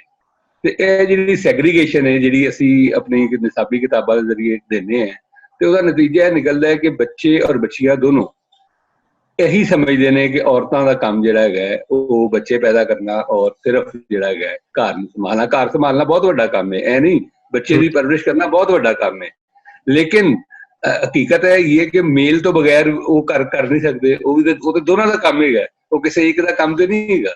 ਲੇਕਿਨ ਜਿਸ ਤਰ੍ਹਾਂ ਅਸੀਂ ਕੰਮਾਂ ਦੀ ਤਕਸੀਮ ਕਰਨੇ ਆ ਔਰਤ ਮਰਦ ਦੇ ਵਿੱਚ, ਉਹ ਸਾਰਾ ਕੁਝ ਸਾਨੂੰ ਟੈਕਸਟ ਬੁੱਕ ਦਿੰਦਾ ਹੈ। ਅੱਜ ਸਾਡਾ ਮਾਸ਼ਰਾ ਜਿਸ ਜਗ੍ਹਾ ਤੇ ਖਲੋਤਾ ਹੋਇਆ ਹੈ, ਉਹ ਉਸੇ ਜਗ੍ਹਾ ਤੇ ਖਲੋਤਾ ਹੈ ਜਿੱਥੇ ਸਾਡੀ ਐਜੂਕੇਸ਼ਨ ਪਾਲਿਸੀ ਔਰ ਸਾਡੀ ਜਿਹੜੀ ਨਿਸਾਬੀ ਕੁਤਬ ਨੇ ਉਹ ਲਿਜਾ ਰਹੀਆਂ। ਤੇ ਅਗਰ ਸੁਸਾਇਟੀ ਦੇ ਅੰਦਰ ਇੰਤਸ਼ਾਰ ਹੈ, ਕਨਫਿਊਜ਼ਨ ਨੇ ਔਰ ਬਹੁਤ ਹੱਦ ਤੱਕ ਜਿਹੜਾ ਹੈਗਾ ਤਾਸੁਬਾਤ ਨੇ ਅੱਜ ਵੀ, ਤੇ ਉਹਦੀ ਵਜ੍ਹਾ ਜਿਹੜੀ ਹੈਗੀ ਹੈ, ਮੈਨੂੰ ਇਸ ਕੰਮ ਦੇ ਨਾਲ ਅੰਦਾਜ਼ਾ ਹੋਇਆ ਕਿ ਉਹਦੀ ਬਹੁਤ ਵੱਡੀ ਵਜ੍ਹਾ ਉਹ ਸਾਡੀ ਤਾਲੀਮੀ ਪਾਲਿਸੀਆਂ ਹੈਗੀਆਂ ਨੇ, ਸਾਡੀ ਨਿਸਾਬੀ ਕੁਤਬ ਹੈਗੀਆਂ ਨੇ। ਈਵਨ ਜਿਹੜੀ ਅਸ਼ਰਾਫੀਆ ਦੇ ਸਕੂਲ ਨੇ, ਜਿਹੜੇ ਪ੍ਰਾਈਵੇਟ ਐਜੂਕੇਸ਼ਨ ਨੇ ਸੋ ਕਾਲਡ, ਜਿਹੜੇ ਉਹਨਾਂ ਦੇ ਅੰਦਰ ਵੀ ਤਾਸੁਬਾਤ ਹੈਗੇ ਨੇ, ਉਹ ਜ਼ਰਾ ਡਿਫਰੈਂਟ ਕਿਸਮ ਦੇ ਹੈਗੇ ਨੇ। ਮਸਲਨ ਉਹਨਾਂ ਨੂੰ ਇਹ ਨਹੀਂ ਪਤਾ ਹੋਏਗਾ ਕਿ ਪਿੰਡ ਦਾ ਮਾਹੌਲ ਕੀ ਹੁੰਦਾ ਹੈ, ਉਹਨਾਂ ਨੂੰ ਇਹ ਨਹੀਂ ਪਤਾ ਹੋਏਗਾ। ਮਸਲਨ ਮੈਨੂੰ ਯਾਦ ਹੈ ਇਸੇ ਤਰ੍ਹਾਂ ਕਿ 2007 ਦੇ ਵਿੱਚ ਜਦੋਂ ਐਜੂਕੇਸ਼ਨ ਦਾ ਕੰਮ ਹੋ ਰਿਹਾ ਸੀ, ਤੇ ਉਸ ਵੇਲੇ ਇੱਕ ਜਿਹੜਾ ਹੈਗਾ ਉਹ ਸਰਵੇ ਜਿਹੜਾ ਹੈਗਾ ਉਹ ਇਸਲਾਮਾਬਾਦ ਦੇ ਸਕੂਲਾਂ ਦੇ ਵਿੱਚ ਕਰਾਇਆ ਗਿਆ ਕਿ ਤੁਸੀਂ ਦੱਸੋ ਕਿ ਆਸਟ੍ਰੇਲੀਆ ਦੇ ਜਿਹੜੇ ਹੈਗੇ ਨੇ ਵਿੱਚ ਕਿਹੜੇ ਕਿਹੜੇ ਪਰਿੰਦੇ ਹੁੰਦੇ ਨੇ, ਔਰ ਜਿਹੜਾ ਹੈਗਾ ਮਾਰਗਲਾ ਦੀ ਪਹਾੜੀਆਂ ਤੇ ਕਿਹੜੇ ਕਿਹੜੇ ਪਰਿੰਦੇ ਹੁੰਦੇ ਨੇ। ਇੱਕ ਸਵਾਲ ਸੀ, ਇਸ ਸਵਾਲ ਦੇ ਪਿੱਛੇ ਇੱਕ ਪੂਰੀ ਸੋਚ ਹੈਗੀ ਸੀ। ਉਹ ਜਦੋਂ ਸਵਾਲ ਦਾ ਰਿਜ਼ਲਟ ਆਇਆ ਤੇ ਉਹਨਾਂ ਨੂੰ ਆਸਟ੍ਰੇਲੀਆ ਦੇ ਤੋਤਿਆਂ ਦੇ ਨਾਂ ਤੇ ਬਹੁਤ ਸਾਰੇ ਲੋਕਾਂ ਨੂੰ ਪਤਾ ਸੀ, ਲੇਕਿਨ ਉਹਨਾਂ ਨੂੰ ਮਾਰਗਲਾ ਦੇ ਅੰਦਰ ਰਹਿਣ ਵਾਲੇ ਜਾਨਵਰਾਂ ਦਾ ਕੋਈ ਨਹੀਂ ਪਤਾ। ਜਿਹੜੇ ਰਾਤ ਨੂੰ ਤੁਹਾਨੂੰ ਪਤਾ ਹੈ ਉਹ ਰਾਤ ਨੂੰ ਇਸਲਾਮਾਬਾਦ ਦੇ ਵਿੱਚ ਵੀ ਵੜ ਲੈਂਦੇ ਨੇ, ਤੇ ਉਹਦੇ ਬਾਵਜੂਦ ਉਹਨਾਂ ਨੂੰ ਨਹੀਂ ਪਤਾ ਸੀ ਉਹਦਾ। ਜਿਹਦਾ ਮਤਲਬ ਹੈ ਕਿ ਇਹ ਜਿਹੜੇ ਅਸ਼ਰਾਫੀਆ ਦੇ ਅਸੀਂ ਸਕੂਲ ਸੋ ਕਾਲਡ ਬਣਾਏ, ਜ਼ਿਆਉਲ ਹਕ ਦੀ ਜਿਹੜੀ ਪ੍ਰਾਈਵੇਟਾਈਜੇਸ਼ਨ ਪਾਲਿਸੀ ਸੀ ਵਰਲਡ ਬੈਂਕ ਦੇ ਨਾਲ ਮਿਲ ਕੇ, ਉਹਦੇ ਨਤੀਜੇ 'ਚ ਜੋ ਪੁਆੜਾ ਅਸੀਂ ਇਕੱਠਾ ਕੀਤਾ, ਉਹਦੇ ਨਤੀਜੇ 'ਚ ਅਸੀਂ ਐਸੇ ਲੋਕ ਪੈਦਾ ਕੀਤੇ, ਐਸੇ ਬੱਚੇ ਪੈਦਾ ਕੀਤੇ ਜਿਨ੍ਹਾਂ ਨੂੰ ਐਕਚੁਅਲੀ ਇੱਕ ਨਰਸਰੀਆਂ ਸਨ ਬਾਹਰ ਭੇਜਣ ਲਈ। ਉਹਨਾਂ ਦਾ ਇਸ ਸੁਸਾਇਟੀ ਨਾਲ ਮਤਲਬ ਉੱਥੇ ਤਾਸੁਬਾਤ ਹੋਰ ਤਰ੍ਹਾਂ ਦੇ ਨੇ। ਔਰ ਫਿਰ ਬਹੁਤ ਸਾਰੀ ਫਿਰਕਾ ਵਰਾਨਾ ਚੀਜ਼ਾਂ ਮੈਨੂੰ ਨਿੱਜੀ ਜਿਹੜੇ ਆਪਣਾ ਕਿਤਾਬਾਂ ਹੈਗੀਆਂ ਨੇ, ਜਿਹੜੀਆਂ ਪ੍ਰਾਈਵੇਟ ਸਕੂਲਾਂ ਦੀ ਕਿਤਾਬਾਂ ਨੇ, ਉਹਨਾਂ ਦੇ ਅੰਦਰ ਵੀ ਮਿਲੀਆਂ। ਤੇ ਇਹ ਸਾਰਾ ਕੁਝ ਜਿਹੜਾ ਹੈਗਾ ਇਹ ਜਾਣ ਕੇ ਅੰਦਾਜ਼ਾ ਹੋਇਆ ਕਿ ਅੱਜ ਅਗਰ ਸਾਡੇ ਇੱਥੇ ਇੱਕ ਜਨਰਲ ਕਨਫਿਊਜ਼ਨ ਪਾਈ ਜਾਂਦੀ ਹੈ ਉੱਤੋਂ ਲੈ ਕੇ ਥੱਲੇ ਤੱਕ, ਤੇ ਉਹਦੀ ਵਜ੍ਹਾ ਜਿਹੜੀ ਆਮ ਖਿਆਲ ਕੀਤਾ ਜਾਂਦਾ ਹੈ ਕਿ ਜੀ ਤਾਲੀਮ ਆਮ ਕਰਤੀ ਜਾਏ ਅਗਰ, ਤੇ ਉਹਦੇ ਨਾਲ ਹਰ ਬੱਚਾ ਹਰ ਬੱਚੀ ਜਿਹੜੀ ਪੜ੍ਹ ਲਿਖ ਜਾਏਗੀ ਤੇ ਬਸ ਉਹਦੇ ਨਾਲ ਜਿਹੜਾ ਨਾ ਮਸਾਇਲ ਬਹੁਤ ਸਾਰੇ ਹੱਲ ਹੋ ਜਾਣਗੇ। ਇਹ ਮੇਰਾ ਖਿਆਲ ਮੈਂ ਤੇ ਹਾਂਜੀ, ਮੈਂ ਤੇ ਇਹ ਕੰਮ ਕਰਕੇ ਮੈਂ ਗਿਆ ਕਿ ਮੇਰਾ ਤਾਂ ਖਿਆਲ ਹੈ ਕਿ ਜਿੱਥੇ ਤੱਕ ਕੋਸ਼ਿਸ਼ ਕਰਨੀ ਚਾਹੀਦੀ ਹੈ ਤਾਲੀਮ ਨਾ ਹੀ ਫੈਲੇ। ਇਸ ਤਾਲੀਮ ਦੇ ਫੈਲਣ ਦੇ ਨਾਲ ਮੇਰਾ ਖਿਆਲ ਹੈ ਅਸੀਂ ਇੱਕ ਮੁਤੱਸਬ ਸੁਸਾਇਟੀ ਜਿਹੜੀ ਹੈਗੀ ਉਹ ਪੈਦਾ ਕਰ ਰਹੇ ਹਾਂ। ਔਰ ਇਸ ਤੋਂ ਠੀਕ ਕੀਤੇ ਬਗੈਰ ਅਗਰ ਅਸੀਂ ਤਾਲੀਮ ਫੈਲਾਵਾਂਗੇ ਤੇ ਸ਼ਾਇਦ ਇਹ ਬਹੁਤ ਵੱਡਾ ਜਿਹੜਾ ਹੈਗਾ ਇਹ ਗਲਤ ਕੰਮ ਹੋਏਗਾ। ਸਹੀ, ਇਹ ਤੇ ਮੈਨੂੰ ਕਰਕੇ ਮਤਲਬ ਮੈਨੂੰ ਜ਼ਿਆਦਾ ਅੰਦਾਜ਼ਾ ਹੋਇਆ ਜੀ ਹਾਂ। ਤੇ ਇਹ ਜਿਹੜਾ ਅੱਜ ਜਿਹੜਾ ਅਸੀਂ ਕਰ ਰਹੇ ਹਾਂ, ਜਿਹੜਾ ਸਾਡੀ ਹਕੂਮਤਾਂ ਪਾਕਿਸਤਾਨ ਦੇ ਵਿੱਚ ਖਾਸ ਤੌਰ ਤੇ ਜਿਹੜਾ ਕਰ ਰਹੀਆਂ ਨੇ ਕਿ ਯਕਸਾਂ ਨਿਜ਼ਾਮੇ ਤਾਲੀਮ ਬਣਾਈਏ ਸਾਰਿਆਂ ਵਾਸਤੇ। ਅਸੀਂ ਵੀ ਕਿਸ ਜ਼ਮਾਨੇ 'ਚ ਕਹਿੰਦੇ ਹੁੰਦੇ ਸੀ ਕਿ ਜੀ ਜਿਹੜਾ ਡਿਸਕ੍ਰਿਮੀਨੇਸ਼ਨ ਜਾਂ ਇਹ ਕਲਾਸ ਬੇਸਡ ਜਿਹੜੇ ਤਾਲੀਮੀ ਅਦਾਰੇ ਨੇ ਇਹਨਾਂ ਦਾ ਖਾਤਮਾ ਹੋਣਾ ਚਾਹੀਦਾ। ਇਹਦਾ ਤੇ ਤਾਲੀਮ ਦਾ ਆਪਸ 'ਚ ਕੀ ਫਰਕ ਕੀ ਹੈਗਾ ਜਿਹੜਾ ਇਸ ਵੇਲੇ ਹਕੂਮਤ ਦੇ ਦਿਮਾਗ 'ਚ ਉਹ ਮੁਗਾਲਤਾ ਨਿਕਲ ਨਹੀਂ ਰਿਹਾ ਉਸ ਤਰੀਕੇ? ਦੇਖੋ, ਇਹ ਜਿਹੜਾ ਕੁਛ ਚੀਜ਼ਾਂ ਹੁੰਦੀਆਂ ਨੇ ਜਿਹੜੀਆਂ ਪਾਪੂਲਰ ਹੁੰਦੀਆਂ ਨੇ, ਜਿਹੜੀਆਂ ਤੁਹਾਡੇ ਦਿਲ ਨੂੰ ਲੱਗਦੀਆਂ ਨੇ, ਤੁਹਾਨੂੰ ਲੱਗਦਾ ਬੜਾ ਜ਼ਬਰਦਸਤ ਹੈ। ਜਿਸ ਤਰ੍ਹਾਂ ਤਹਿਰੀਕੇ ਖਿਲਾਫਤ ਜੇ ਬੜਾ ਅੱਛਾ ਲੱਗਦਾ ਸੀ ਕਿ ਅਸੀਂ ਖਿਲਾਫਤ ਉਸਮਾਨੀਆ ਨੂੰ ਬਚਾ ਲਈਏ, ਹੈ ਜੀ, ਲੇਕਿਨ ਉਹ ਤੁਰਕਾਂ ਦੇ ਹੱਥ ਜੋੜ ਲਏ, ਉਹਨਾਂ ਨੇ ਕਿਹਾ ਸਾਨੂੰ ਨਹੀਂ ਚਾਹੀਦੀ ਹੈਗੀ ਇਸ ਖਿਲਾਫਤ ਨੇ। ਹਾਲਾਂ ਇਕਬਾਲ ਨੇ ਪੂਰਾ ਮਤਲਬ ਕਿ ਉਹ ਦਿੱਤਾ, ਆਪਣਾ ਸ਼ੇਰ ਲਿਖਿਆ ਕਿ ਇਸ ਬਦਬੂਦਾਰ ਖਿਲਾਫਤ ਨੂੰ ਬਚਾਉਣ ਦਾ ਸਾਨੂੰ ਕੀ ਤਾਲੁਕ ਹੈਗਾ, ਇਹਦੇ ਵਿੱਚੋਂ ਤੇ ਗਾਂਧੀ ਨਿਕਲੇਗਾ, ਤੇ ਅਤਾ ਤੁਰਕ ਦੇ ਹੱਕ 'ਚ ਉਹਨੇ ਨਜ਼ਮ ਲਿਖੀ ਪੂਰੀ। ਲੇਕਿਨ ਜਿਹੜੀ ਸਾਡਾ ਜਿਹੜਾ ਪਾਪੂਲਰ ਨੈਰੇਟਿਵ ਹੈ ਇੱਥੇ, ਉਹ ਇਹ ਹੁੰਦਾ ਕਿ ਮਤਲਬ ਕਿ ਸਾਨੂੰ ਕਿਉਂਕਿ ਲੈਫਟ ਤੋਂ ਅਸੀਂ ਆਏ ਤੇ ਸਾਨੂੰ ਤਬਕਾਤੀ ਨਿਜ਼ਾਮੇ ਤਾਲੀਮ ਜਿਹੜਾ ਹੈਗਾ ਉਹ ਬੁਰਾ ਲੱਗਦਾ। ਲੇਕਿਨ ਮੈਨੂੰ ਸਵਾਲ ਇਹ ਹੈਗਾ ਕਿ ਇੱਕ ਗੈਰ ਤਬਕਾਤੀ ਸੁਸਾਇਟੀ ਦੇ ਅੰਦਰ, ਇੱਕ ਐਸੀ ਸੁਸਾਇਟੀ ਇੱਕ ਤਬਕਾਤੀ ਸੁਸਾਇਟੀ ਦੇ ਅੰਦਰ ਕਿਸ ਤਰ੍ਹਾਂ ਇੱਕ ਗੈਰ ਤਬਕਾਤੀ ਨਿਜ਼ਾਮੇ ਤਾਲੀਮ ਬਣ ਸਕਦੀ? ਜਾਂ ਤੇ ਸੁਸਾਇਟੀ ਨੂੰ ਤੁਸੀਂ ਤਬਕਾਤੀ ਬੁਨਿਆਦਾਂ ਦੇ ਉੱਤੇ ਰੀਡਿਜ਼ਾਈਨ ਕਰੋ। ਦੇਖੋ, ਅਗਰ ਰੂਸ ਔਰ ਚੀਨ ਨੇ ਕੀਤਾ ਸੀ ਤੇ ਉਸ ਦੇ ਅੰਦਰ ਤੇ ਉਹਨਾਂ ਨੇ ਤਬਕਾਤੀ ਸਿਸਟਮ ਖਤਮ ਕੀਤਾ ਸੀ ਨਾ ਪਹਿਲੇ। ਹਾਲ ਹੈਗਾ ਕਿ ਜਿਹੜਾ ਅਮਰੀਕਾ ਯੂਰਪ ਵਿੱਚ ਹੋਇਆ, ਅਮਰੀਕਾ ਯੂਰਪ ਦੇ ਅੰਦਰ ਤਬਕਾਤੀ ਸੁਸਾਇਟੀਜ਼ ਨੇ, ਅੱਜ ਵੀ ਤਬਕਾਤੀ ਸੁਸਾਇਟੀਜ਼, ਲੇਕਿਨ ਉੱਥੇ ਉਹਨਾਂ ਨੇ ਮਿਨੀਮਮ ਸਟੈਂਡਰਡਸ ਬਣਾਏ ਨੇ। ਮਿਨੀਮਮ ਸਟੈਂਡਰਡਸ ਦੇ ਨਾਲ ਉਹਨਾਂ ਨੇ ਕਿਹਾ, ਔਰ ਮਿਨੀਮਮ ਸਟੈਂਡਰਡ ਇੰਨੇ ਆਲਾ ਹੈਗੇ ਨੇ ਕਿ ਜਿਹੜਾ ਛੋਟੇ ਤੋਂ ਛੋਟਾ ਸਕੂਲ ਹੈਗਾ ਉਹਦਾ ਵੀ ਇੱਕ ਸਟੈਂਡਰਡ ਹੈਗਾ। ਹੁਣ ਅਗਰ ਅਸੀਂ ਯਕਸਾ ਨਿਜ਼ਾਮੇ ਤਾਲੀਮ ਦੀ ਗੱਲ ਕਰਨੇ ਆ ਤੇ ਉਹ ਇੱਕ ਤਬਕਾਤੀ ਸੁਸਾਇਟੀ ਤੇ ਮੁਮਕਿਨ ਹੀ ਨਹੀਂ ਹੈਗਾ। ਤੁਹਾਨੂੰ ਅੱਛਾ ਲੱਗਦਾ ਜਾਂ ਬੁਰਾ ਲੱਗਦਾ, ਉਹ ਮੁਮਕਿਨ ਨਹੀਂ ਹੈਗਾ ਕਮ ਸੇ ਕਮ। ਔਰ ਜੋ ਕੁਛ ਮਤਲਬ ਸਾਨੂੰ ਅਪੀਲ ਕਰਦਾ ਸੀ, ਮੇਰਾ ਖਿਆਲ ਹੈ ਕਿ ਅਸੀਂ ਫਿਰ ਤਬਕਾਤੀ ਸੁਸਾਇਟੀ ਬਣਾਉਣ ਵੱਲ, ਪਹਿਲੇ ਤਬਕਾਤੀ ਸੁਸਾਇਟੀ ਖਤਮ ਕਰਦੇ, ਫਿਰ ਗੈਰ ਤਬਕਾਤੀ ਨਿਜ਼ਾਮੇ ਤਾਲੀਮ ਦੀ ਗੱਲ ਕਰਦੇ। ਲੇਕਿਨ ਸਾਡੇ ਬਹੁਤ ਸਾਰੇ ਦੋਸਤਾਂ ਨੇ ਵੀ, ਲੈਫਟ ਦੇ ਵੀ, ਉਹਨਾਂ ਨੂੰ ਇਹ ਲੱਗਦਾ ਸੀ ਕਿ ਸ਼ਾਇਦ ਇੱਕ ਤਬਕਾਤੀ ਸੁਸਾਇਟੀ ਦੇ ਵਿੱਚ ਗੈਰ ਤਬਕਾਤੀ ਨਿਜ਼ਾਮੇ ਤਾਲੀਮ ਬਣ ਸਕਦਾ ਹੈ, ਜਿਹੜਾ ਮੇਰਾ ਖਿਆਲ ਹੈ ਮੁਮਕਿਨ ਨਹੀਂ ਹੈਗਾ ਸੀ। ਹਾਂ, ਇਹ ਜ਼ਰੂਰ ਹੋ ਸਕਦਾ ਹੈ ਕਿ ਤੁਸੀਂ ਇਹ ਤੈਅ ਕਰੋ ਕਿ ਟੀਚਰ ਜਿਹੜਾ ਹੈਗਾ ਉਹਦਾ ਸਟੈਂਡਰਡ ਤੈਅ ਕਰੋ ਕਿ ਉਹਦੀ ਇੰਨੀ ਤਾਲੀਮ ਹੋਏਗੀ, ਉਹਦੀ ਇਹ ਟ੍ਰੇਨਿੰਗਸ ਹੋਣਗੀਆਂ। ਤੁਸੀਂ ਇਹ ਤੈਅ ਕਰੋ ਕਿ ਤਾਲੀਮ ਕਿਤਾਬਾਂ ਪੜ੍ਹਾਉਣ ਵਾਲਿਆਂ ਦੀ ਇਹ ਕੁਆਲੀਫਿਕੇਸ਼ਨ ਹੋਏਗੀ। ਤੁਸੀਂ ਇਹ ਤੈਅ ਕਰੋ ਕਿ ਉਹ ਕਿਤਾਬਾਂ ਪੜ੍ਹਾਉਣ ਵਾਲੇ ਜਿਹੜੇ ਹੈਗੇ ਨੇ ਉਹ ਇਹਨਾਂ ਮਰਾਹਿਲ ਤੋਂ ਗੁਜ਼ਰਨਗੇ, ਫਿਰ ਉਹਨਾਂ ਦੀ ਅਪਾਇੰਟਮੈਂਟ ਹੋਏਗੀ। ਤੁਸੀਂ ਇਹ ਤੈਅ ਕਰੋ ਕਿ ਇੱਕ ਸਕੂਲ ਜਿਹੜਾ ਹੈਗਾ ਉਹ ਕੋਠੀ ਦੇ ਵਿੱਚ ਨਹੀਂ ਬਣ ਸਕਦਾ, ਉਹਦੇ ਨਾਲ ਗਰਾਊਂਡ ਹੋਣੀ ਜ਼ਰੂਰੀ ਹੈ, ਉਹਦੇ ਨਾਲ ਲੈਬੋਰਟਰੀ ਹੋਣੀ ਜ਼ਰੂਰੀ ਹੈ। ਮਤਲਬ ਇਸ ਤਰ੍ਹਾਂ ਦੇ ਮਿਨੀਮਮ ਸਟੈਂਡਰਡਸ ਬਣਾ ਕੇ, ਜੋ ਮੇਰਾ ਖਿਆਲ ਹੈ ਕਿ ਯੂਰਪ ਔਰ ਅਮਰੀਕਾ 'ਚ ਹੋਇਆ ਵੀ ਹੈ ਕਿ ਉਹਨਾਂ ਨੇ ਸੁਸਾਇਟੀ ਤੇ ਗੈਰ ਤਬਕਾਤੀ ਨਹੀਂ ਕੀਤੀ, ਤਬਕਾਤੀ ਸੁਸਾਇਟੀ 'ਚ ਉਹਨਾਂ ਨੇ ਮਿਨੀਮਮ ਸਟੈਂਡਰਡਸ ਨੂੰ ਅਪਣਾਇਆ ਹੈਗਾ। ਤੇ ਇਹ ਸਾਡੇ ਇੱਥੇ ਜਿਹੜਾ ਹੈਗਾ, ਇਹ ਹੁਣ ਨਵੀਂ ਗਵਰਨਮੈਂਟ ਜਿਹੜੀ ਆਈ, ਇਹਨਾਂ ਨੇ ਵੀ ਕੋਈ ਯਕਸਾ ਨਿਜ਼ਾਮੇ ਤਾਲੀਮ ਦਾ ਵੀ ਨਾਰਾ ਲਾਇਆ ਸੀ। ਤੇ ਹੁਣ ਅਸਲ ਹੈ ਕਿ ਮੇਰਾ ਆਪਣਾ ਇਹ ਖਿਆਲ ਹੈ ਕਿ ਮੌਜੂਦਾ ਗਵਰਨਮੈਂਟ ਜੋ ਕਰ ਰਹੀ ਹੈ ਉਹ ਬੁਨਿਆਦੀ ਤੌਰ ਤੇ 18ਵੀਂ ਤਰਮੀਮ ਤੋਂ ਜਿਹੜੇ ਡਰੇ ਹੋਏ ਲੋਕ ਨੇ ਉਹਨਾਂ ਦਾ ਹੀ ਇੱਕ ਫੀਅਰ ਹੈਗਾ ਜਿਹਨੂੰ ਉਹ ਐਡਰੈਸ ਕਰਨ ਦੀ ਕੋਸ਼ਿਸ਼ ਕਰ ਰਹੀ ਹੈ। ਦੇਖੋ, ਇਸ ਮੁਲਕ ਦੇ ਵਿੱਚ 63 ਸਾਲ ਤੱਕ ਮਰਕਜ਼ੀ ਹਕੂਮਤ ਦੀ ਤਾਲੀਮ ਤੇ ਕੰਟਰੋਲ ਰਿਹਾ, 63 ਸਾਲ ਤੱਕ, 2010 ਤੱਕ। 63 ਸਾਲ ਵਿੱਚ ਉਹਨਾਂ ਨੇ ਕੀ ਕੀਤਾ ਹੈ? ਜਾਂ ਤੇ ਉਹਨਾਂ ਨੇ ਬਹੁਤ ਅੱਛੇ PhD ਪੈਦਾ ਕਰ ਲਏ ਹੋਣ, ਜਾਂ ਤੇ ਉਹਨਾਂ ਨੇ ਬਹੁਤ ਅੱਛੇ ਸਾਇੰਸਦਾਨ ਪੈਦਾ ਕੀਤੇ ਹੋਣ, ਜਾਂ ਉਹਨਾਂ ਨੇ ਪ੍ਰਾਇਮਰੀ ਐਜੂਕੇਸ਼ਨ ਦਾ ਬਹੁਤ ਅੱਛਾ ਸਿਸਟਮ ਬਣਾਇਆ ਹੋਏ। ਜਦੋਂ 63 ਸਾਲ ਵਿੱਚ ਕੁਝ ਨਹੀਂ ਕਰ ਸਕੇ ਤੇ 10 ਸਾਲ ਸੂਬਿਆਂ ਦੇ ਕੋਲ ਹਲੇ ਆਏ ਔਰ ਉਹ ਵੀ ਪੂਰੀ ਤਰ੍ਹਾਂ ਨਹੀਂ ਆਏ, ਤੇ ਉਹਨਾਂ ਨੂੰ ਇਹ ਫਿਕਰ ਪੈਦਾ ਹੋ ਗਈ ਹੈ ਕਿ ਇਹ ਤਾਂ ਕੰਮ ਖਰਾਬ ਹੋ ਜਾਏਗਾ। ਉਹਦੇ ਵਾਸਤੇ ਯਕਸਾ ਨਿਜ਼ਾਮੇ ਤਾਲੀਮ ਇੱਕ ਗਲੀ ਹੈਗੀ ਹੈ ਜਿਹਦੇ ਜ਼ਰੀਏ ਉਹ ਦੁਬਾਰਾ ਤੋਂ ਤਾਲੀਮ, ਖਾਸ ਤੌਰ ਤੇ ਪ੍ਰਾਇਮਰੀ ਤਾਲੀਮ ਤੇ ਪਹਿਲੇ ਦੁਬਾਰਾ ਤੋਂ ਕਬਜ਼ਾ ਕਰਨਾ ਚਾਹੁੰਦੇ ਨੇ। ਔਰ ਦੂਸਰੀ ਜਗ੍ਹਾ ਦੇ ਉੱਤੇ ਜਿਹੜੀ ਅਹਿਮ ਗੱਲ ਹੈ, ਜਿਹੜੀ ਗਰਾਊਂਡ ਰਿਐਲਿਟੀ ਹੈ, ਉਹ ਹੈ ਸਾਡੇ ਇੱਥੇ ਮਦਰਸੇ ਹੈਗੇ ਨੇ, ਸਾਡੇ ਇੱਥੇ ਹੈਗੇ ਨੇ ਪਬਲਿਕ ਸਕੂਲਸ। ਤੀਸਰਾ ਸਾਡੇ ਇੱਥੇ ਹੈਗੇ ਨੇ ਪਬਲਿਕ ਸਕੂਲ ਤੋਂ ਬਾਅਦ ਨਿੱਜੀ ਸਕੂਲ ਜਿਹੜੇ ਘੱਟ ਫੀਸ ਵਾਲੇ ਹੈਗੇ ਨੇ, ਔਰ ਚੌਥੇ ਹੈਗੇ ਨੇ ਅਸ਼ਰਾਫੀਆ ਦੇ ਸਕੂਲ। ਇਹ 4 ਮੋਟੀਆਂ ਡਿਵੀਜ਼ਨਾਂ ਹੈਗੀਆਂ ਸਾਡੇ ਇੱਥੇ। ਇਹਨਾਂ ਚਾਰਾਂ ਦੇ ਦਰਮਿਆਨ ਤੁਸੀਂ ਇਹ ਦੇਖੋ ਕਿ ਇਸ ਲਈ ਵਫਾਕੁਲ ਮਦਾਰਸ, ਜਿੰਨੇ ਵੀ ਮਸਾਲਿਕ ਦੇ ਵਫਾਕੁਲ ਮਦਾਰਸ ਹੈਗੇ ਨੇ, ਉਹਨਾਂ ਦੇ ਕੋਲ ਵੀ ਸਾਰੇ ਮਦਰਸੇ ਰਜਿਸਟਰਡ ਨਹੀਂ ਹੈਗੇ। ਬੇਸ਼ੁਮਾਰ ਮਦਰਸੇ ਐਸੇ ਨੇ ਜਿਹੜੇ ਅਨਰਜਿਸਟਰਡ ਨੇ। ਈਵਨ ਵਫਾਕੁਲ ਮਦਾਰਸ ਦੇ ਮੈਂ ਲੋਕਾਂ ਨੂੰ ਮਿਲਿਆ, ਉਹਨਾਂ ਨੇ ਕਿਹਾ ਕਿ ਸਾਡੇ ਕੋਲ ਤਾਂ ਰਜਿਸਟਰਡ ਨਹੀਂ ਹੈਗੇ, ਕਿਉਂਕਿ ਉਹਨਾਂ ਨੂੰ ਕੁਝ ਫੀਸ ਦੇਣੀ ਪੈਂਦੀ, ਉਹ ਦੇਣਾ ਨਹੀਂ ਚਾਹੁੰਦੇ, ਜਾਂ ਉਹ ਆਪਣੇ ਅਕਾਊਂਟ ਤੇ ਜੋ ਵੀ ਵਜ੍ਹਾ ਹੈ। ਇਸੇ ਤਰ੍ਹਾਂ ਨਿੱਜੀ ਸਕੂਲ ਜਿਹੜੇ ਹੈਗੇ ਨੇ ਘੱਟ ਫੀਸ ਵਾਲੇ, ਉਹ ਵੀ ਕਿੱਥੇ ਰਜਿਸਟਰਡ ਨਹੀਂ। ਇੱਕ ਵੱਡੀ ਤਾਦਾਦ ਵਿੱਚ ਅਗਰ ਵਾਕਈ ਤੁਸੀਂ ਸਾਰੇ ਪਾਕਿਸਤਾਨ ਦੀ ਤਾਲੀਮ ਨੂੰ ਐਡਰੈਸ ਕਰਨਾ ਸੀ, ਤੇ ਸਭ ਤੋਂ ਪਹਿਲਾ ਕੰਮ ਤੇ ਇਹ ਸੀ ਕਿ ਤੁਸੀਂ ਜਿੰਨੇ ਵੀ ਆਊਟ ਆਫ ਵਫਾਕੁਲ ਮਦਾਰਿਸ ਜਿਹੜੇ ਮਦਰਸੇ ਹੈਗੇ ਨੇ ਔਰ ਨਿੱਜੀ ਸਕੂਲ ਨੇ, ਪਹਿਲੇ ਤੇ ਉਹਨਾਂ ਨੂੰ ਰਜਿਸਟਰ ਕਰਦੇ। ਉਸ ਤੋਂ ਬਾਅਦ ਇਹਨਾਂ ਚਾਰਾਂ ਦੇ ਦਰਮਿਆਨ ਦੇਖੋ, ਇਹਨਾਂ ਚਾਰਾਂ ਦੇ ਦਰਮਿਆਨ ਤੁਸੀਂ ਕਹਿੰਦੇ ਹੋ ਕਿ ਜਨਾਬ ਬਹੁਤ ਤਬਕਾਤੀ ਫਰਕ ਵੱਧ ਗਿਆ ਔਰ ਉਹਦੀ ਵਜ੍ਹਾ ਤੋਂ ਅਸੀਂ ਤਬਕਾਤੀ ਫਰਕ ਨੂੰ ਘਟਾਵਾਂਗੇ, ਤੇ ਕਿਆ ਪ੍ਰਾਇਮਰੀ ਦੀ ਤੱਕ ਇੱਕ ਤਰ੍ਹਾਂ ਦੀ ਕਿਤਾਬਾਂ ਪੜ੍ਹਾਉਣ ਨਾਲ ਉਹ ਫਰਕ ਘਟ ਜਾਏਗਾ? ਦੇਖੋ, ਬੀਕਨ ਹਾਊਸ ਤੇ ਉੱਥੇ ਹੀ ਮੌਜੂਦ ਰਹੇਗਾ, ਗ੍ਰਾਮਰ ਸਕੂਲ ਉੱਥੇ ਮੌਜੂਦ ਰਹੇਗਾ, ਰੂਟਸ ਉੱਥੇ ਮੌਜੂਦ ਰਹੇਗਾ। ਜਦੋਂ ਉਹ ਸਕੂਲ ਉੱਥੇ ਮੌਜੂਦ ਰਹਿਣਗੇ ਤੇ ਤਬਕਾਤੀ ਫਰਕ ਤੇ ਉੱਥੇ ਹੀ ਮੌਜੂਦ ਰਹੇਗਾ। ਇੱਕ ਆਮ ਆਦਮੀ, ਹਾਂ, ਤਬਕਾਤੀ ਫਰਕ ਤੇ ਕੋਈ ਨਹੀਂ ਇਹਨੂੰ ਐਡਰੈਸ ਕਰ ਸਕਦੇ ਤੁਸੀਂ। ਤਬਕਾਤੀ ਫਰਕ ਇਹਦੇ ਨਾਲ ਨਹੀਂ ਘਟੇਗਾ, ਬਲਕਿ ਇਹ ਹੋਏਗਾ ਕਿ ਇਸ ਲਈ ਜੋ ਸੂਰਤ ਹਾਲ ਹੈ ਉਹ ਹੈਗੀ ਹੈ ਕਿ ਤੁਹਾਨੂੰ ਤਾਂ ਚਾਹੀਦਾ ਸੀ ਕਿ ਮਦਾਰਸ ਔਰ ਜਿਹੜੇ ਦੂਸਰੇ ਸਕੂਲ ਹੈਗੇ ਨੇ ਉਹਨਾਂ ਦੇ ਦਰਮਿਆਨ ਇੱਕ ਐਸੀ ਫਜ਼ਾ ਬਣਾਉਂਦੇ ਕਿ ਉਹ ਇੱਕ ਦੂਜੇ ਨੂੰ ਜਾਣ ਸਕਣ। ਦੇਖੋ, ਜਿਹੜੇ ਬੀਕਨ ਹਾਊਸ ਅਸ਼ਰਾਫੀਆ ਦੇ ਸਕੂਲਾਂ 'ਚ ਪੜ੍ਹਦੇ ਨੇ ਬੱਚੇ, ਉਹਨਾਂ ਸਾਰੀ ਜ਼ਿੰਦਗੀ ਕਿਸੇ ਪਬਲਿਕ ਸਕੂਲ ਦੇ ਵਿੱਚ ਜਾ ਕੇ ਨਹੀਂ ਦੇਖਿਆ ਹੁੰਦਾ, ਉਹਨਾਂ ਸਾਰੀ ਜ਼ਿੰਦਗੀ ਕਿਸੇ ਮਦਰਸੇ ਜਾ ਕੇ ਨਹੀਂ ਦੇਖਿਆ ਹੁੰਦਾ। ਜਿਹੜਾ ਮਦਰਸੇ ਦਾ ਬੱਚਾ ਹੈ ਉਹ ਕਦੀ ਜ਼ਿੰਦਗੀ ਦੇ ਵਿੱਚ ਕਿਤੇ ਨਹੀਂ ਗਿਆ ਹੁੰਦਾ।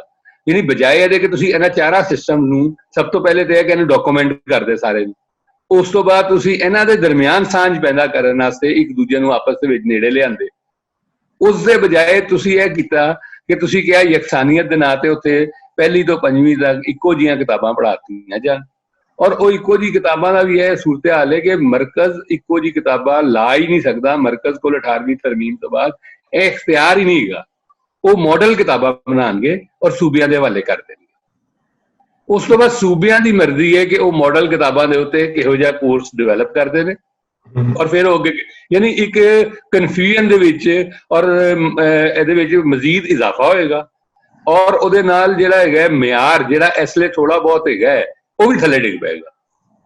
ਇਹ ਜਿਹੜਾ ਤੁਸੀਂ ਕਹਿ ਰਹੇ ਹੋ ਬੁਨਿਆਦੀ ਤਾਲੀਮ ਜਿਹੜੀ ਬੁਨਿਆਦੀ ਯਾਨੀ ਪ੍ਰਾਇਮਰੀ ਸਤਹ ਤੇ ਸਾਰੀ ਜਗ੍ਹਾ ਦੇ ਉੱਤੇ ਟੈਕਸਟ ਇੱਕੋ ਜਿਹੀ ਹੋ ਜਾਏਗੀ, ਇਹਦਾ ਮਤਲਬ ਇਹ ਹੈਗਾ ਜੇ ਤੁਸੀਂ ਕਹਿ ਰਹੇ ਹੋ ਕਿ ਇੱਕ ਮਦਾਰਸ ਦੇ ਵਿੱਚ ਜਾਂ ਆਮ ਜਿਹੜੇ ਸਕੂਲ ਹੈਗੇ ਉਹਨਾਂ ਦੇ ਵਿੱਚ ਤੇ ਇਹ ਚੀਜ਼ਾਂ ਜਾਂ ਇਹ ਜਿਹੜੇ ਇਸ ਲੈਵਲ ਦੇ ਜਿਹੜੇ ਸਕੂਲ ਕਾਲਜ ਹੈਗੇ ਨੇ ਉਹਨਾਂ ਦੇ ਵਿੱਚ ਇੱਕੋ ਹੀ ਚੀਜ਼ ਪੜ੍ਹਾਈ ਜਾਏਗੀ? ਹਾਂਜੀ, ਕਿਤਾਬ ਇੱਕ, ਇਹ ਕਹਿ ਰਹੇ ਨੇ ਕਿਤਾਬ ਇੱਕ ਪੜ੍ਹਾਈ ਜਾਏਗੀ। ਹਾਂਜੀ, ਪੜ੍ਹਾਈ ਜਾਏਗੀ ਉਹਨਾਂ ਦੇ ਵਿੱਚ। ਹਾਂਜੀ, ਲੇਕਿਨ ਉਹਦੇ ਨਾਲ ਜਿਹੜੀ ਉੱਥੇ ਜਿਹੜਾ ਕਲਾਸ ਦਾ ਸਾਰਾ ਫਰਕ ਹੈ ਸਾਰਾ ਉਹ ਤੇ ਆਪਣੀ ਜਗ੍ਹਾ ਤੇ ਮੌਜੂਦ ਰਹੇਗਾ, ਉਹ ਨਾਲ ਆਪਣੀਆਂ ਵੀ ਉਹ ਮੌਜੂਦ ਰਹੇਗਾ, ਔਰ ਉਹ ਇਜ਼ਾਫੀ ਕਿਤਾਬਾਂ ਉਹ ਪੜ੍ਹਾ ਸਕਦੇ ਨੇ। ਉਹ ਕਰਨਗੇ ਹੈ ਕਿ ਕਾਗਜ਼ਾਂ ਦੇ ਅੰਦਰ ਇਹ ਕਿਤਾਬਾਂ ਪੜ੍ਹ ਰਹੀਆਂ ਹੋਣਗੇ ਬੱਚੇ, ਕਾਗਜ਼ਾਂ ਦੇ ਅੰਦਰ ਇਹ ਕਿਤਾਬਾਂ ਪੜ੍ਹਨੇ ਹੋਣਗੇ। ਅਸਲ ਦੇ ਵਿੱਚ ਇਹ ਹਰ ਇੱਕ ਨੂੰ ਚੱਕਰ ਦਿੱਤਾ ਜਾ ਰਿਹਾ। ਪ੍ਰਾਈਵੇਟ ਸਕੂਲਾਂ ਨੂੰ ਇਸ ਲਈ ਕਿਹਾ ਜਾ ਰਿਹਾ ਹੈ ਕਿ ਤੁਹਾਨੂੰ ਕੁਛ ਨਹੀਂ ਹੋਣਾ, ਤੁਸੀਂ ਉਹੀ ਕੁਛ ਕਰਦੇ ਰਹੋਗੇ। ਉਹ ਤੁਹਾਨੂੰ ਯਾਦ ਹੈ ਗੋਰਬਾਚੋਵ ਦੇ ਜ਼ਮਾਨੇ 'ਚ ਇੱਕ ਗੱਲ ਬੜੀ ਮਸ਼ਹੂਰ ਹੋਈ ਸੀ ਕਿ ਉਹਨਾਂ ਨੇ ਕਿਹਾ ਸੀ ਕਿ ਸੋਸਾਇਟੀ ਦੇ ਪਹਿਲੇ ਵੀ ਸਟੈਗਨੈਂਟ ਸੀ, ਲੇਕਿਨ ਗੋਰਬਾਚੋਵ ਨੇ ਟ੍ਰੇਨ ਨੂੰ ਥੋੜਾ ਅੱਗੇ ਪਿੱਛੇ ਕਰਨਾ ਸ਼ੁਰੂ ਕਰ ਦਿੱਤਾ ਹੈ ਤੇ ਅੰਦਰ ਬੈਠੇ ਲੋਕਾਂ ਨੂੰ ਲੱਗਦਾ ਹੈ ਕਿ ਚੱਲ ਰਹੀ ਹੈ। ਤੇ ਸਟੇਟਸ ਕੋ ਦੀ ਪਾਲਿਸੀ ਇਹੀ ਹੁੰਦੀ ਹੈ, ਰਹੇਗਾ ਇਹੀ ਕੁਛ, ਲੇਕਿਨ ਉਹਦੇ ਨਾਲ ਜਿਹੜਾ ਹੈਗਾ ਬਹੁਤ ਸਾਰੇ ਨਵੇਂ ਐਕਟਰ ਇਹਦੇ ਵਿੱਚ ਵੜ ਆਉਣਗੇ, ਔਰ ਉਹ ਨਵੇਂ ਐਕਟਰ ਜਿਹੜੇ ਹੈਗੇ ਨੇ ਉਹਨਾਂ ਦੇ ਵੜਨ ਦੇ ਨਾਲ ਸੂਰਤ ਹਾਲ ਹੋਰ ਖਰਾਬ ਹੀ ਹੋਏਗੀ, ਕਿਉਂਕਿ ਨਾ ਉਹਨਾਂ ਨੂੰ ਅਸ਼ਰਾਫੀਆ ਦੇ ਸਕੂਲਾਂ ਦਾ ਸਿਸਟਮ ਦੇਖੋ ਨਾ। ਗੱਲ ਹੈਗੀ ਹੈ ਕਿ ਇਸ ਲਈ ਤੁਸੀਂ 1980 ਤੋਂ ਇਹ ਸ਼ੁਰੂ ਕੀਤਾ ਕੰਮ ਅਸ਼ਰਾਫੀਆ ਦੇ ਸਕੂਲ ਵਾਲੇ। ਇਹ ਸਾਰੇ ਪ੍ਰਾਈਵੇਟ ਸਕੂਲ ਤੁਹਾਨੂੰ ਪਤਾ ਕਿ ਭੁੱਟੋ ਸਾਹਿਬ ਨੇ ਤੇ ਨੈਸ਼ਨਲਾਈਜੇਸ਼ਨ ਕਰਤੀ ਸੀ। ਨੈਸ਼ਨਲਾਈਜੇਸ਼ਨ ਤੋਂ ਬਾਅਦ ਅਸੀਂ ਕੋਈ ਪਾਲਿਸੀ ਨਹੀਂ ਬਣਾਈ ਸੀ, ਬਲਕਿ ਅਸੀਂ ਲੋਕਾਂ ਨੂੰ ਇਜਾਜ਼ਤ ਦੇ ਦਿੱਤੀ ਸੀ ਘਰਾਂ ਦੇ ਅੰਦਰ ਸਕੂਲ ਖੋਲ ਲਓ, ਕਿਉਂਕਿ ਸਾਡੇ ਉਸਲੇ ਪਾਲਿਸੀ ਮੇਕਰ ਔਰ ਖਾਸ ਤੌਰ ਤੇ ਵਰਲਡ ਬੈਂਕ ਵਾਲੇ ਉਹ ਸਟਰਕਚਰਲ ਐਡਜਸਟਮੈਂਟ ਪ੍ਰੋਗਰਾਮ ਦੇ ਤਹਿਤ ਚਾਹੁੰਦੇ ਸਨ ਕਿ ਨਿੱਜੀ ਤਾਲੀਮ ਜਿਹੜੀ ਹੈਗੀ ਹੈ ਉਹ ਜ਼ਿਆਦਾ ਹੋਵੇ।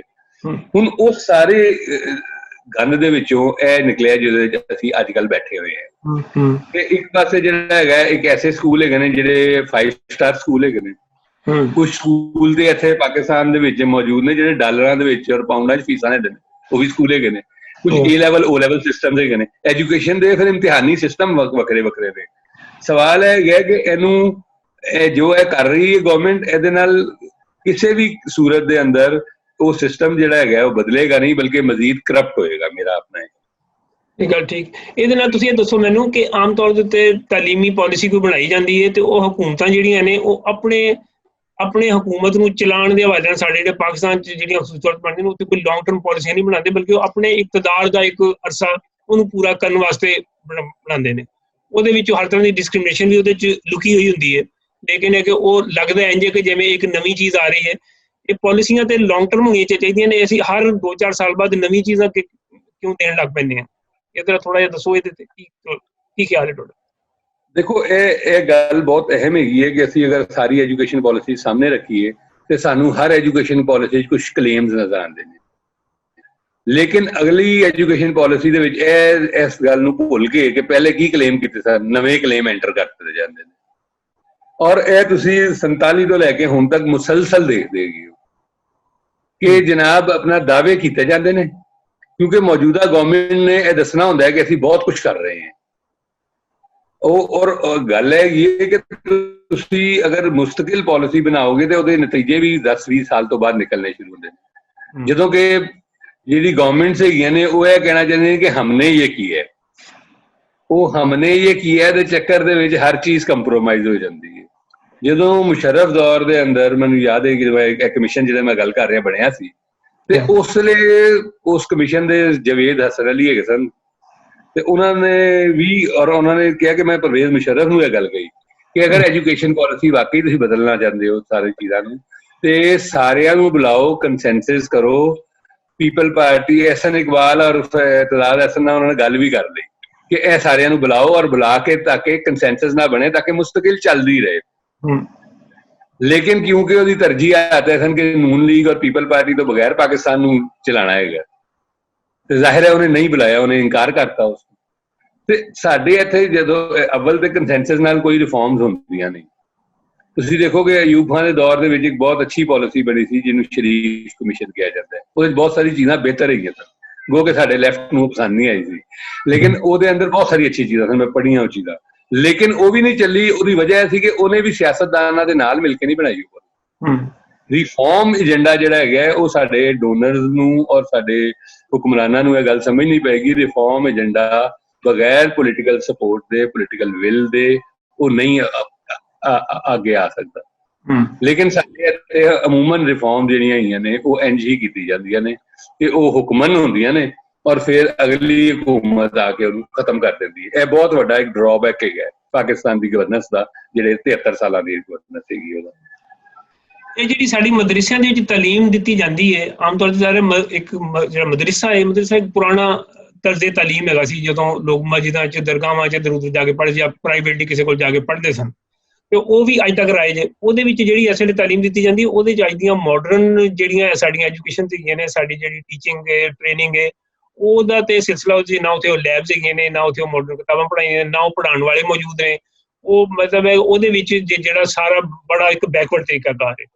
ਹੁਣ ਅਸੀਂ ਜਦੋਂ ਕਹਿੰਦੇ ਹਾਂ ਕਿ ਵੀ ਇਹਨੂੰ ਜਿਹੜਾ ਮੁਕਾ ਕੇ ਤੁਸੀਂ ਇਹਨੂੰ ਇੱਕ ਮਾਡਰਨ ਤਾਲੀਮ ਬਣਾਓ, ਜਦੋਂ ਕਿ ਅਸੀਂ ਮਾਡਰਨ ਤਾਲੀਮ ਵਿੱਚ ਅਸੀਂ ਦੇਖਦੇ ਹਾਂ ਕਿ ਬੜਾ ਮਹਿੰਗਾ ਨਿਜ਼ਾਮੀ ਤਾਲੀਮ ਵੀ ਹੈ। ਉਹਦੇ ਜੇਕਰ ਤੁਸੀਂ ਅੱਛੇ ਉਹਦੇ 'ਚ ਇਦਾਰਿਆਂ 'ਚ ਜਾਓਗੇ ਤੇ ਤੁਹਾਨੂੰ ਉਹਦੇ ਵਿੱਚ ਬੜਾ ਇੱਕ ਕਲਾਸ ਬੇਸਡ ਹੈਗਾ ਸਾਰਾ। ਉਹਦੇ ਸਿਰਫ ਇੱਕ ਜਿਹੜੇ 10% ਅਮੀਰ ਕਲਾਸ ਦੇ ਲੋਕ ਬੱਚੇ ਨੇ ਉਹੀ ਜਾ ਸਕਦੇ ਨੇ।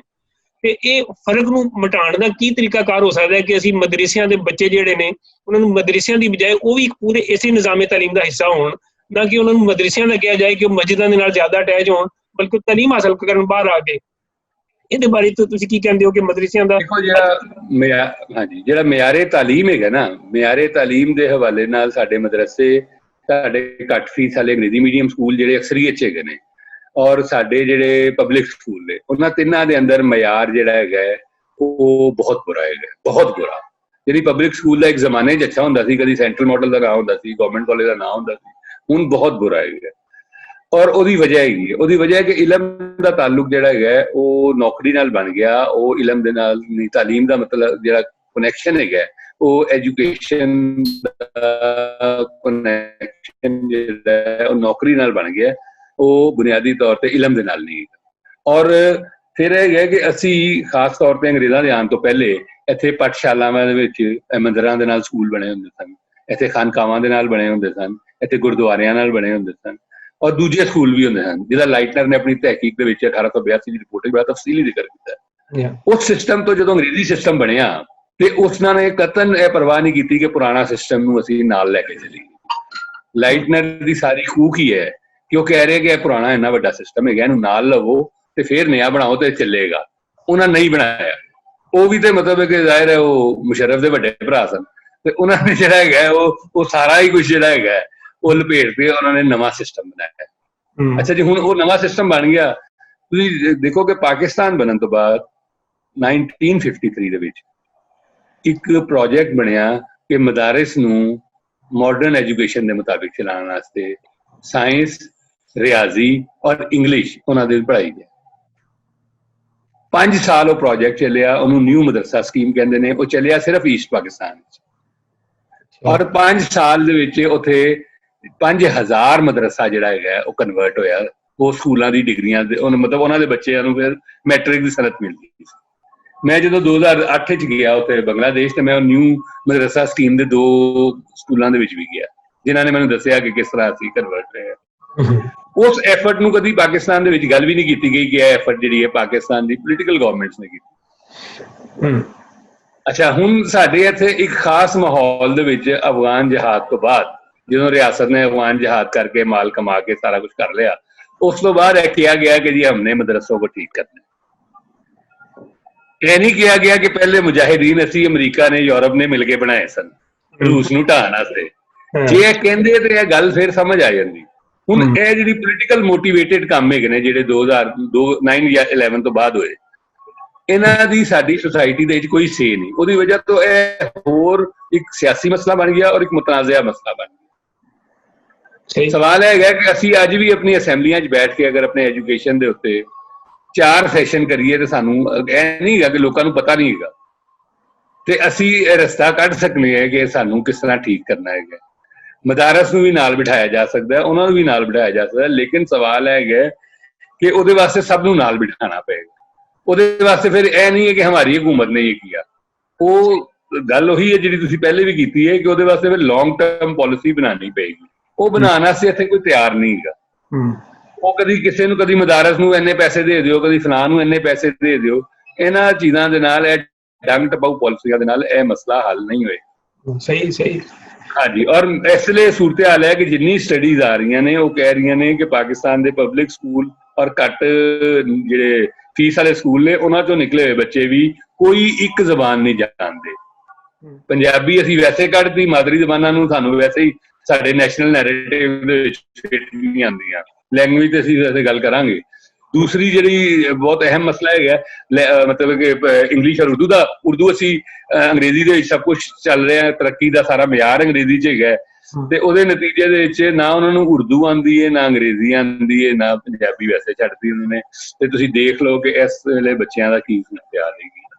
ਠੀਕ ਹੈ, ਇਹ ਦੱਸੋ ਮੈਨੂੰ ਕਿ ਇਹ ਜਿਹੜੀ ਇੱਕ ਡਿਸਕ੍ਰਿਮੀਨੇਸ਼ਨ ਦੇ ਹਵਾਲੇ ਜਿਹੜੀ ਜੈਂਡਰ ਡਿਸਕ੍ਰਿਮੀਨੇਸ਼ਨ ਸਾਡੀ ਤਾਲੀਮ 'ਚ ਪਾਈ ਜਾਂਦੀ ਹੈ। ਇੱਕ ਪਾਸੇ ਅਸੀਂ ਕਹਿੰਦੇ ਹਾਂ ਜੀ ਸਾਡੇ ਜਿਹੜੇ ਬਹੁਤ ਸਾਰੇ ਤਾਲੀਮੀ ادارے ਨੇ ਉਹ ਵੈਸਟ ਨੂੰ ਕਾਪੀ ਕਰਦੇ ਨੇ ਜਾਂ ਵੈਸਟ ਦੇ ਅਸਰਾਤ ਉਹਨਾਂ ਦੇ ਉੱਤੇ ਬਹੁਤ ਜ਼ਿਆਦਾ ਨੇ। ਵੈਸਟ ਦੇ ਵਿੱਚ ਤੇ ਉਸ ਕਿਸਮ ਦੀ ਡਿਸਕ੍ਰਿਮੀਨੇਸ਼ਨ ਤਾਲੀਮ ਦੇ ਵਿੱਚ ਨਹੀਂ ਹੈਗੀ ਕਿ ਬੱਚੀਆਂ ਜਾਂ ਬੱਚੇ ਆਪਸ 'ਚ ਜਿਹੜਾ ਪੜ੍ਹਦੇ ਨੇ ਉਹ ਇਕੱਠੇ ਪੜ੍ਹਦੇ ਨੇ ਔਰ ਉਹਨਾਂ ਦੇ ਨਿਸਾਬ ਵੀ ਉਹਨਾਂ ਦਾ ਉਂਝ ਦਾ ਹੀ ਹੈ ਔਰ ਉਹਨਾਂ ਨੂੰ ਸਾਰੀਆਂ ਚੀਜ਼ਾਂ ਇੱਕ ਹੋਰ ਤਰ੍ਹਾਂ ਨਾਲ ਅਵੇਲੇਬਲ ਨੇ। ਜਦੋਂ ਕਿ ਅਸੀਂ ਆਪਣੇ ਇੱਧਰ ਦੇਖਦੇ ਹਾਂ ਤੇ ਇੱਧਰ ਜੈਂਡਰ ਡਿਸਕ੍ਰਿਮੀਨੇਸ਼ਨ ਬਹੁਤ ਜ਼ਿਆਦਾ ਹੈ। ਔਰਤ ਦੇ, ਲੜਕੀ ਦੇ, ਬੱਚੀ ਦੇ ਹਵਾਲੇ ਨਾਲ ਜਿਹੜਾ ਕਿ ਬਹੁਤ ਕੌਨਸ਼ੀਅਸ ਹੈ ਜਿਹੜਾ ਮੇਲ ਹੈ, ਮਰਦ ਹੈ ਜਿਹੜਾ ਉਹ ਉਸ ਹਵਾਲੇ ਨਾਲ ਤਾਲੀਮ ਵੀ ਉਸ ਤਰ੍ਹਾਂ ਦੀ ਦੇਣੀ ਨਹੀਂ ਚਾਹ ਰਿਹਾ। ਇਹਦੇ ਤੇ ਥੋੜੀ ਜਿਹੀ ਰੋਸ਼ਨੀ ਪਾਓ ਜ਼ਰਾ, ਇਹ ਕੀ ਹੈਗੀ ਹੈ ਤੇ ਕਿਵੇਂ ਇਹਦੇ 'ਚ ਬਿਹਤਰੀ ਕੋਈ ਇਮਕਾਨਾਤ ਹੈਗੇ ਨੇ? ਦੇਖੋ, ਇਹ ਸਾਡੀ ਮੈਂ ਜਦੋਂ ਐਜੂਕੇਸ਼ਨ ਪਾਲਿਸੀਜ਼ ਪੜ੍ਹੀਆਂ ਤੇ 72 ਦੀ ਪਾਲਿਸੀ ਤੱਕ ਅਸੀਂ ਇਹੀ ਬਹਿਸ ਕਰਦੇ ਰਹੇ ਕਿ ਕੋ ਐਜੂਕੇਸ਼ਨ ਹੋਣੀ ਚਾਹੀਦੀ ਹੈ ਕਿ ਨਹੀਂ ਹੋਣੀ ਚਾਹੀਦੀ। ਉਹਦੇ ਨਤੀਜੇ ਦੇ ਵਿੱਚ 69 ਦੇ ਵਿੱਚ ਜਿਹੜੀ ਮੇਰਾ ਖਿਆਲ ਹੈ ਸਭ ਤੋਂ ਪਾਕਿਸਤਾਨ ਡਰਾਸਟਿਕ ਐਜੂਕੇਸ਼ਨ ਪਾਲਿਸੀ ਆਈ, ਉਹ ਨੂਰ ਖਾਨ ਦੇ ਦਸਤਖਤਾਂ ਨਾਲ ਆਈ, ਏਅਰ ਮਾਰਸ਼ਲ ਨੂਰ ਖਾਨ ਦੇ 69 ਦੇ। ਉਹਦੇ ਅੰਦਰ ਬਹੁਤ ਸਾਰੇ ਖੌਫਨਾਕ ਕੰਮ ਸਨ। ਉਹਦੇ ਚੋਂ ਇੱਕ ਇਹ ਹੈਗਾ ਸੀ ਕਿ ਉਹਨਾਂ ਨੇ ਇਹ ਵੀ ਕਿਹਾ ਕਿ ਜਮਾਤ ਇਸਲਾਮੀ ਦੀ ਗੱਲ ਮੰਨ ਕੇ ਤੇ ਉਹਨਾਂ ਨੇ ਕਿਹਾ ਕਿ ਜੀ ਇਹ ਔਰਤਾਂ ਦੀ ਤਾਲੀਮ ਹੀ ਅਲੱਗ ਹੋਣੀ ਚਾਹੀਦੀ ਹੈ। ਇੱਕ ਦੂਸਰਾ ਉਹਨਾਂ ਨੇ ਇਹ ਕਿਹਾ ਉਹਦੇ 'ਚ, ਉਹ ਪਹਿਲੀ ਐਜੂਕੇਸ਼ਨ ਪਾਲਿਸੀ ਜੇ ਓਪਨਲੀ ਇਹ ਗੱਲ ਕਹੀ ਗਈ ਕਿ ਪਾਕਿਸਤਾਨ ਨੂੰ ਅਗਰ ਬਚਾਉਣਾ ਹੈ ਔਰ ਪਾਕਿਸਤਾਨ ਨੂੰ ਅਗਰ ਕੋਈ ਅੱਗੇ ਅਸਲ ਮੁਹਾਫਜ਼ ਹੈ ਪਾਕਿਸਤਾਨ ਦਾ ਤੇ ਉਹ ਮਦਾਰਸ ਤੇ ਤਲਬਾ ਹੈਗੇ। ਯਾਨੀ ਉਹਨਾਂ ਨੇ ਇੱਕੋ ਜੁਮਲੇ ਦੇ ਅੰਦਰ ਅੰਗਰੇਜ਼ਾਂ ਨੇ ਬਣਾਏ ਤਾਲੀਮੀ ਨਿਜ਼ਾਮ ਦੇ ਵਿੱਚ ਜੋ ਵੀ ਪੜ੍ਹਿਆ ਸੀ ਉਹਨੂੰ ਕਹਿ ਦਿੱਤਾ ਕਿ ਇਹ ਪਾਕਿਸਤਾਨ ਨੂੰ ਨਹੀਂ ਬਚਾ ਸਕਦਾ, ਉਹਦੇ ਤੇ ਮੈਂ ਇੱਕ ਦਫਾ ਸਵਾਲ ਵੀ ਕੀਤਾ ਇੱਕ ਮਹਿਫਿਲ ਦੇ ਵਿੱਚ ਕਿ ਫਿਰ ਜਿਨ੍ਹਾਂ ਇਕਬਾਲ ਤੇ ਤੁਸੀਂ ਸਾਰੇ ਹੀ ਫਰਕ ਕਿਉਂਕਿ ਉਹਦੇ ਸਾਰੇ ਇਹਨਾਂ ਸਕੂਲਾਂ ਸਿਸਟਮ ਤੋਂ ਪੜ੍ਹੇ ਹੋਏ ਸਨ ਤੇ ਤੁਹਾਨੂੰ ਇਹ ਗੱਲ ਕਹਿਣ ਤੋਂ ਪਹਿਲੇ ਇੱਕ ਵਾਰੀ ਵੀ ਸੋਚਿਆ ਨਹੀਂ ਤੁਸੀਂ ਕਿ ਖੁਦ ਨੂਰ ਖਾਨ ਵੀ ਉਹਨਾਂ ਸਿਸਟਮ ਤੋਂ ਪੜ੍ਹਿਆ ਹੋਇਆ ਸੀ। ਲੇਕਿਨ ਕਿਉਂਕਿ ਉਸ ਲਈ ਤੁਸੀਂ ਖਾਸ ਕਿਸਮ ਦਾ ਐਂਟੀ ਇੰਡੀਆ ਨੈਰੇਟਿਵ ਚਲਾਉਣਾ ਸੀ ਤੇ ਤੁਸੀਂ ਉਹਨਾਂ ਨੂੰ ਖੁਸ਼ ਕਰਨ ਵਾਸਤੇ ਇਹ ਗੱਲ ਐਜੂਕੇਸ਼ਨ ਪਾਲਿਸੀ ਦੇ ਵਿੱਚ ਕਹੀ। ਉਸ ਵੇਲੇ ਤੱਕ ਅਸੀਂ ਇਹ ਕਹਿੰਦੇ ਰਹੇ 72 ਦੀ ਪਾਲਿਸੀ ਦੇ ਅੰਦਰ ਅਸੀਂ ਇਹ ਕਿਹਾ ਕਿ ਠੀਕ ਹੈ ਐਜੂਕੇਸ਼ਨ ਸਾਡੇ ਪਾਕਿਸਤਾਨੀ ਗਰੀਬ ਮੁਲਕ ਹੈ ਔਰ ਗਰੀਬ ਮੁਲਕ ਜਿਹੜਾ ਹੈਗਾ ਤਾਲੀਮ ਸਭ ਨੂੰ ਇੱਕਦਮ ਨਹੀਂ ਦੇ ਸਕਦਾ, ਇਸ ਵਾਸਤੇ ਅਸੀਂ 5ਵੀਂ ਤੱਕ ਕੋ ਐਜੂਕੇਸ਼ਨ ਕਰ ਸਕਨੇ हैं बशर्ते कि सिर्फ खवातीन 5ਵੀਂ तक टीचर होंगी। यानी जो पीपल्स पार्टी का दौरे 72 की गल है जिहदे जो प्रोग्रेसिव बहुत सारे विच बैठे हुए सन और उन्होंने यह गल कही कि जनाब औरतों को तालीम जी है वो इकट्ठी देने दे विच कोई हर्ज नहीं, बच्चों को 5ਵੀਂ की क्लास तक 12-13 साल का बच्चा बच्ची है उन्होंने इकट्ठे बिठाने दे की हर्ज है, उन्हें तो पता ही नहीं हले बहुत सारी चीज़ों का जिन्हों तो तुसीं डर रहे हो। लेकिन उसलिए भी यह रस्ता कटिया गया कि हाँ ठीक है, लेकिन जब तक वो अज तक 2020 तक प्राइमरी तक सिर्फ फीमेल टीचर जिहड़ियां ने तुहाडे कोल नहीं है कि वो पॉलिसी दे उत्ते अमल हो सके। मतलब यह है कि तुसीं यह कह रहे हो एक पासे तुसीं कहंदे स्कूल एक पाक इदारा है, स्कूल एक ऐसा इदारा है जिहड़ा मुस्तकबिल दा मेमार बनांदा है, और तीसरी तरफ तुसीं यह कह रहे हो कि अगर वो बच्चा और बच्ची इकट्ठे बैठ जाएंगे तो होरे की हो जाएगा। एक्चुअली तुसी उसदे उत्ते जिहड़ा 14 साल का बच्चा और बच्ची है तुसी उहदे तक भी शक कर रहे हो उहदे ते, और उहनूं एक ऐसा स्कूल का माहौल नहीं देना चाहते कि जिहदे च ओह आराम नाल बैठ के पढ़ सकन। ते इह साडा जिहड़ा एक जनरल इहदे उत्ते जिहड़ा मेरा ख्याल है कि जिहड़ा बहुत वड्डा घाटा हैगा जेंडर दे हवाले नाल ओह हैगा कि असी एक्चुअली औरतां नूं जिहड़ा हैगा ओह अलग थलग ही रखना चाहते, असी सैग्रीगेशन ते यकीन रखने हैं, यह साडे नैशनल नैरेटिव का एक पार्ट है और इनू हटाए बगैर इनू एड्रैस किए बगैर शायद असी किसी भी सूरत दे विच इत्थे देखो कि हुण मलेशिया भी तो मुसलमान मुल्क है ना, मलेशिया दे कितनी औरतां जिहड़ियां काम करदियां ने। हुण तुसीं मतलब कि ऐसी मिसालां नहीं सामने रखना चाहते, वैसे असी मलेशिया दी चीन दी तरक्की नू कापी करना चाहते हैं, जिस तरह तुसीं कह रहे यूरोप नू कापी करना चाहते हैं, असी कापी नहीं करना चाहते, असी अपने हिसाब नाल हर चीज़ नू अमेंड कर दिंदे हैं। ਅਸੀਂ ਚੀਨ ਦੀ ਤਰੱਕੀ ਦੀ ਗੱਲ ਕਰਨੇ ਇਹ ਨਹੀਂ ਦੇਖਦੇ ਕਿ ਚੀਨ ਦੀ ਬੱਚੀਆਂ ਜਿਹੜੀਆਂ ਨੇ ਉਸ ਤਰੱਕੀ ਦੇ ਵਿੱਚ ਉਹਨਾਂ ਦਾ ਕਿੰਨਾ ਵੱਡਾ ਹੱਥ ਹੈ। ਅਸੀਂ ਇਹ ਨਹੀਂ ਦੇਖਣਾ ਚਾਹੁੰਦੇ ਕਿ ਚੀਨ ਦੇ ਵਿੱਚ ਜਾਂ ਜਾਪਾਨ ਦੇ ਵਿੱਚ ਤਰੱਕੀ ਦੇ ਵਿੱਚ ਉਹਨਾਂ ਦੀ ਮਾਦਰੀ ਜ਼ਬਾਨਾਂ ਦਾ ਕਿੰਨਾ ਵੱਡਾ ਹੱਥ ਹੈਗਾ, ਕਿਉਂਕਿ ਸਾਡਾ ਨੇਸ਼ਨ ਬਿਲਡਿੰਗ ਦੇ ਨੈਰੇਟਿਵ ਦੇ ਅੰਦਰ ਸੈਗਰੀਗੇਸ਼ਨ ਵੀ ਹੈਗੀ ਹੈ ਔਰ ਡਾਇਵਰਸਿਟੀ ਤੋਂ ਇਨਕਾਰ ਵੀ। ਇਹ ਦੋਨੋਂ ਚੀਜ਼ਾਂ ਸਾਨੂੰ ਮੇਰਾ ਆਪਣਾ ਖਿਆਲ ਹੈਗਾ ਇਹ ਸਾਨੂੰ ਸਾਡਾ ਕਲੋਨੀਅਲ ਬੈਗੇਜ ਹੈਗਾ ਜਿਹਨੂੰ ਅਸੀਂ ਹੁਣ ਇਸਲਾਮੀ ਨਾਂ ਦੇ ਦਿੱਤਾ ਲੇਕਿਨ ਹੈ ਕਲੋਨੀਅਲ ਬੈਗੇਜ, ਔਰ ਅਸੀਂ ਉਹਦੇ ਨਾਂ ਦੇ ਉੱਤੇ ਜਿਹੜਾ ਹੈਗਾ ਉਹ ਇੱਕ ਖੌਫਨਾਕ ਅਥਾਰਟੇਰੀਅਨ सोसाइटी ही बनाना चाहते हैं और वो पैदा की है। देखो इतने आम आदमी कह दिंदा टंग दिओ इन्हां नूं ते सब अद्धा ठीक हो जाएगा पाकिस्तान, यानी उसदे वास्ते हल है कि टंग दिओ सब। हाँ जी, तो ये ਉਹਦਾ माइंडसैट है ना, अथॉरिटेरियन माइंडसैट ਦੀ ਅਲਾਮਤ ਹੈਗੀ ਜਿਹੜਾ ਸਾਡੇ ਐਜੂਕੇਸ਼ਨ ਸਿਸਟਮ ਨੇ ਦਿੱਤਾ ਹੈ। ਨੌਮ ਰਿਆਜ਼ ਸਾਹਿਬ, ਇਹ ਤੁਹਾਡੇ ਨਾਲ ਗੱਪਸ਼ਪ ਬਹੁਤ ਅੱਛੀ ਰਹੀ, ਬਹੁਤ ਅੱਛੀ ਹੋਈ। ਤੁਸੀਂ ਆਖਰ ਦੇ ਵਿੱਚ ਕੋਈ ਐਸਾ ਕੋਈ ਮੈਸੇਜ, ਕੋਈ ਪੈਗਾਮ ਦਿਓ ਜਿਹਦੇ ਨਾਲ ਕੋਈ ਐਸੀ ਚੀਜ਼ ਜਿਹੜੀ ਕਿ ਲੋਕਾਂ ਵਾਸਤੇ ਕੋਈ ਮਸ਼ਲਰਾ ਹੋਵੇ, ਕੋਈ ਤੁਹਾਡੇ ਜ਼ਿਹਨ 'ਚ ਕੋਈ ਐਸੀ ਗੱਲ ਹੈ ਜਿਹੜੀ ਤੁਸੀਂ ਕਹੋ ਕਿ ਇਹ ਹੋਵੇ ਤੇ ਉਸ ਤੋਂ ਬਾਅਦ ਠੀਕ ਹੋ ਜਾਏਗਾ। ਮੁਖਤਸਰਨ ਅਸੀਂ ਆਪਣੀ ਗੱਲ ਨੂੰ ਵਾਈਂਡ ਅਪ ਕਰੀਏ।